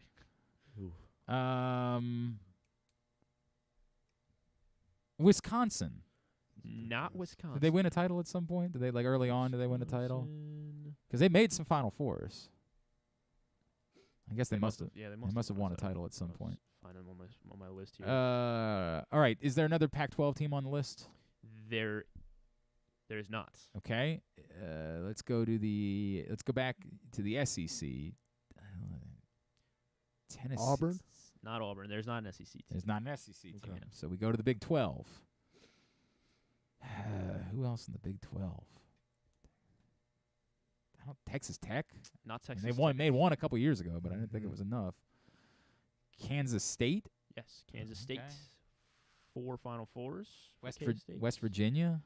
No more Big 12 teams. Okay, no more Big 12 Not teams. West Virginia. To the Big 10 we go. Sure. U of M, Minnesota. Not Minnesota. Iowa. Iowa, yes. Wow. Iowa. 3 Final Fours for the Hawkeyes. Is that it? No, There are 2 more. 2 more Big 10 teams? Oh, sorry. Just 2 more teams. Okay, but any more Big 10 teams? I feel like once I give you the conference, they'll give it away. Settle down. I'm just going to go conference by conference. Is there any more Big 10 teams? No. All right, Big East is next. Not Big East. The AAC would be next. Memphis. Damn it. I should have. That's a good one. Penny 3 Hardaway, Final of Fours. course. Is there any more AAC teams? There would be. All right, so the last one's in the AAC as well. Temple? Not Temple. Did they have a championship? Or they've only made 1 Final Four? Cincinnati? Because I know 2 Final Houston's Fours for won. Temple. Yeah, Houston's definitely won, and Cincinnati's definitely won. No, Houston has no national titles. They have made 6 Final Fours. Houston They had with all those dudes in the 80s. Well, I know they lost to NC State in the one title game, but Houston never won a championship game? No, they did not. They came up runners-up in 83 and Well, 84. They lost both years. Yeah. And they never won They one. call that team Phi Phi Slamma Slamma Jamma. Jam, yeah. I didn't realize they never won one. That's crazy. Yeah. Well, I remember, of course, they lost to NC State. They lost to. I didn't know they lost to Georgia. I could have sworn they won one. Damn, that's crazy. 6 Final Fours. Most Final Well, Fours this could without a change this title. year, obviously. They have a chance. Or does it become 7 and still no titles? We will see. We will find out. All right, good tidbit. Tidbit was also brought to you today by PressBoxOnline.com/offers. And, of course, Betfred is now live in the state of Maryland. And if you're betting March Madness, you like Houston to end that and finally win their first title, you can make a $50 bet with Betfred and get up to $1,111 in bonus Fred bets. Go to PressBoxOnline.com/offers for Betfred specials and other great sign-up deals. And Problem Gambling brings you Tubular. Remember that if you or a loved one has a gambling problem, you can call 1-800-GAMBLER 24/7 or go to helpmygamblingproblem.org for free confidential services. Gambling can be fun, but you should set a limit and stay within it. Here's what's coming up totally tubular-wise for this evening. Of course, the most important story is it's tangibly related to sports, but not in sports. NCAA Tournament continues tonight. Fairleigh Dickinson and Texas Southern at 6:40, and then Nevada and Arizona State at 9:10 on True TV. I don't know why there are still people no, you didn't. I literally had somebody ask me, is the bracket due before the Final Four or the first four? I'm like, no. What, are you new? Is this the first time you've ever filled out a bracket? Is it due before the Final Four? Yeah, it's before the Final Four for sure. Also, the playing games for the women's tournament get underway tonight on ESPNU. Illinois, Mississippi State at 7, Southern and Sacred Heart at 9. Maryland women's lacrosse against Georgetown. Both Mississippi States in the play-ins. In the play-ins, yeah, that's a good point, right? That did happen. They're going to lose in They're both both of them. French teams. Right? Big Ten Network Plus, Georgetown, Maryland women's lacrosse tonight at 7. If you care about the World Baseball Classic, USA and Colombia. What happened last night with Great Britain? They lost, right? They ended up probably. ultimately I didn't losing. see anything about it. 10 o'clock tonight on Fox Sports 1. Because, again, great way to grow the World Baseball Classic is to play these games at 10 o'clock. Brilliant strategy. I understand they're in Arizona. Maybe tell people in Arizona, you're going to have to show up at 5. We're playing the game at 8. Just a thought, but whatever, I don't care. The first quarterfinal was this morning between Australia and Cuba. I do not know who won because why would I care? Venezuela, Israel right now on Fox Sports 2. Mexico, Canada at 3. And then Puerto Rico, Dominican Republic at 7, also on FS2. NIT continues tonight. 3 games on ESPN2. And NBC Sports Washington, Sabres, Capitals at 7. TNT, Avalanche, Maple Leafs at 7. Wild Blues at 9:30. ESPN, Sixers, Cavaliers at 7:30. Warriors, Clippers at 10. Indian Wells coverage continues. Bummed for Tommy Paul. Tommy Paul won the first set last night against FAA. Looked like there were going to be 3 Americans playing in the quarterfinals, but then he dropped the next 2 sets, including the third and the tiebreaker. That was a bummer. It was a hell of a match last night with Jesse Pegula and Petra Kvitova. Greg Rosenthal and I, we were tweeting each other or texting each other like nerds last night. There was also a shot that Carlos Alcaraz hit yesterday. He won a point. I shared it on Twitter. The audacity of him to try to win this point. I mean, like, just 20 feet out wide, somehow battling back in, and not even hitting, like, a half lob for a pass. What is that? This guy is nuts. Did Coco win? Or is she today? I think Coco is today, if I remember correctly. I will double check on that, right? Yeah, she's today, I think. Might be right. I think know that's she- right. I don't know. Yes, Coco 4 o'clock. Sabalenka is coming up at 4 o'clock. Thank you. Sabalenka. Quarterfinals. Yes, it's tough, though. that's Sabalenka's playing really well. She is playing unbelievably well. And then Francis, of course, will be against Cam Norrie at 2 o'clock. So, nice little day of tennis viewing. I get it. We're all thinking about other things, but pretty good little day of tennis viewing. Francis, Cam Norrie at 2, and then Coco right after that. So maybe take a little time, watch some quarterfinals action. It's on Tennis Channel this afternoon. And Paramount Plus, I got Brian Powell attempted to give me an in-depth explanation. Apparently, we do daylight savings time before Europe does.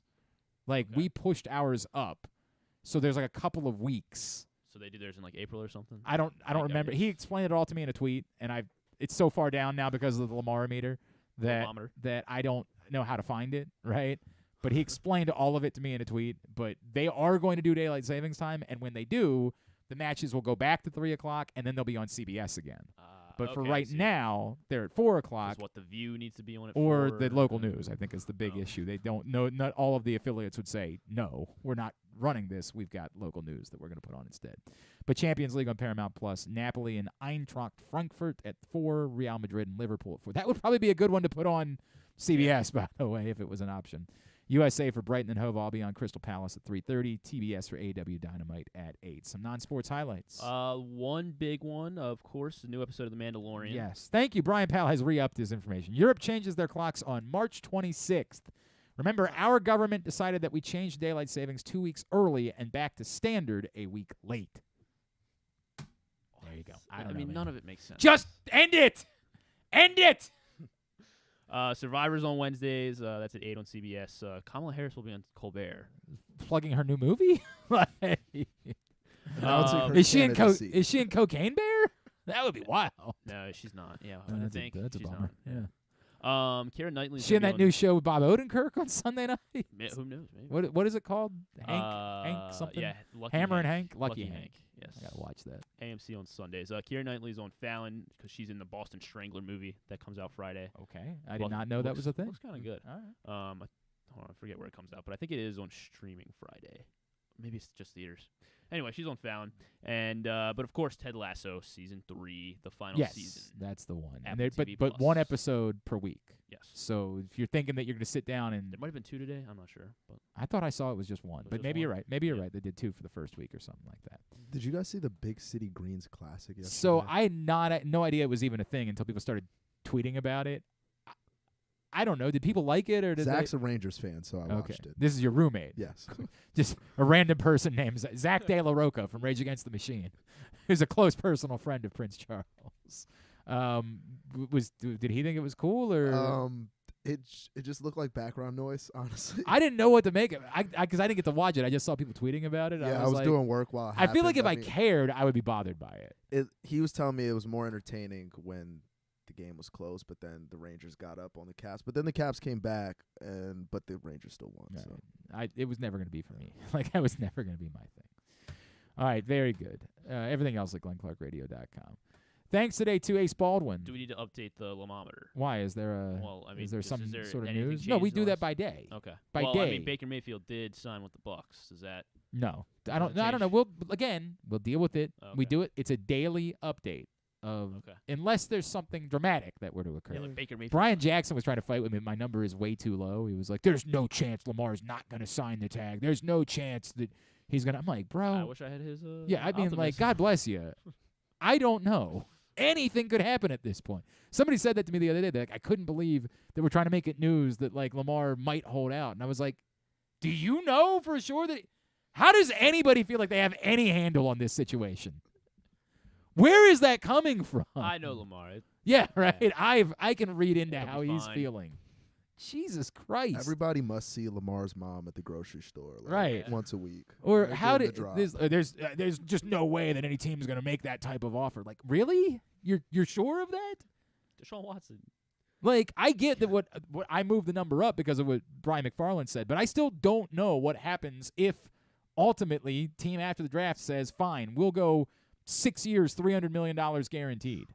Good for him.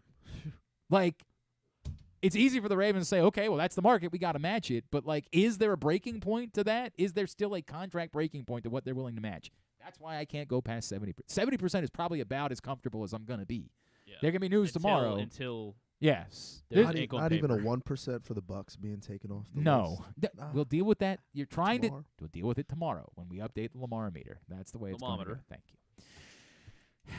This is fun. I do like this. This is a good thing. This is well done. Thank you, Gwen. Thank you, Gwen's Chili Bowl. Well done. Thanks also today to Ace Baldwin, Baltimore native VCU. Thanks to Baltimore native Noah Locke up at Providence, and to, of course, Ryan Odom. Lots of NCAA tournament stuff today. We didn't do Lamar for 2.5 hours.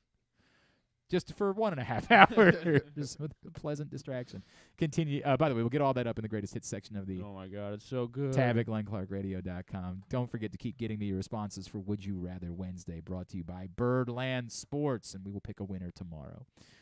Coming up on the program tomorrow, anything? Chelsea James. We weren't able to do that today, but we'll talk some Orioles with her tomorrow. And Daniel Jeremiah for our NFL draft staff. Of course, former Ravens scout. Obviously, he knows a thing or two about the inner workings of the Ravens, but we'll talk some draft with NFL Network's lead draft analyst, Daniel Jeremiah, and stuff and things, as always, on a Thursday. Thanks to everybody at PressBox, all of our great sponsors and partners, including the Baltimore County Police Department, Problem Gambling, Royal Farms, Costas Inn, CCBC, Birdland Sports, your local Toyota dealer, and buyatoyota.com. Thanks to Charles at charles.ap28 on Instagram. Indeed. Thanks to Griffin at Griffin_Bass. Follow us Twitter, Instagram, and TikTok at Glenn Clark Radio. Have a great Wednesday evening. Go Maryland Women's Lacrosse. Duke sucks.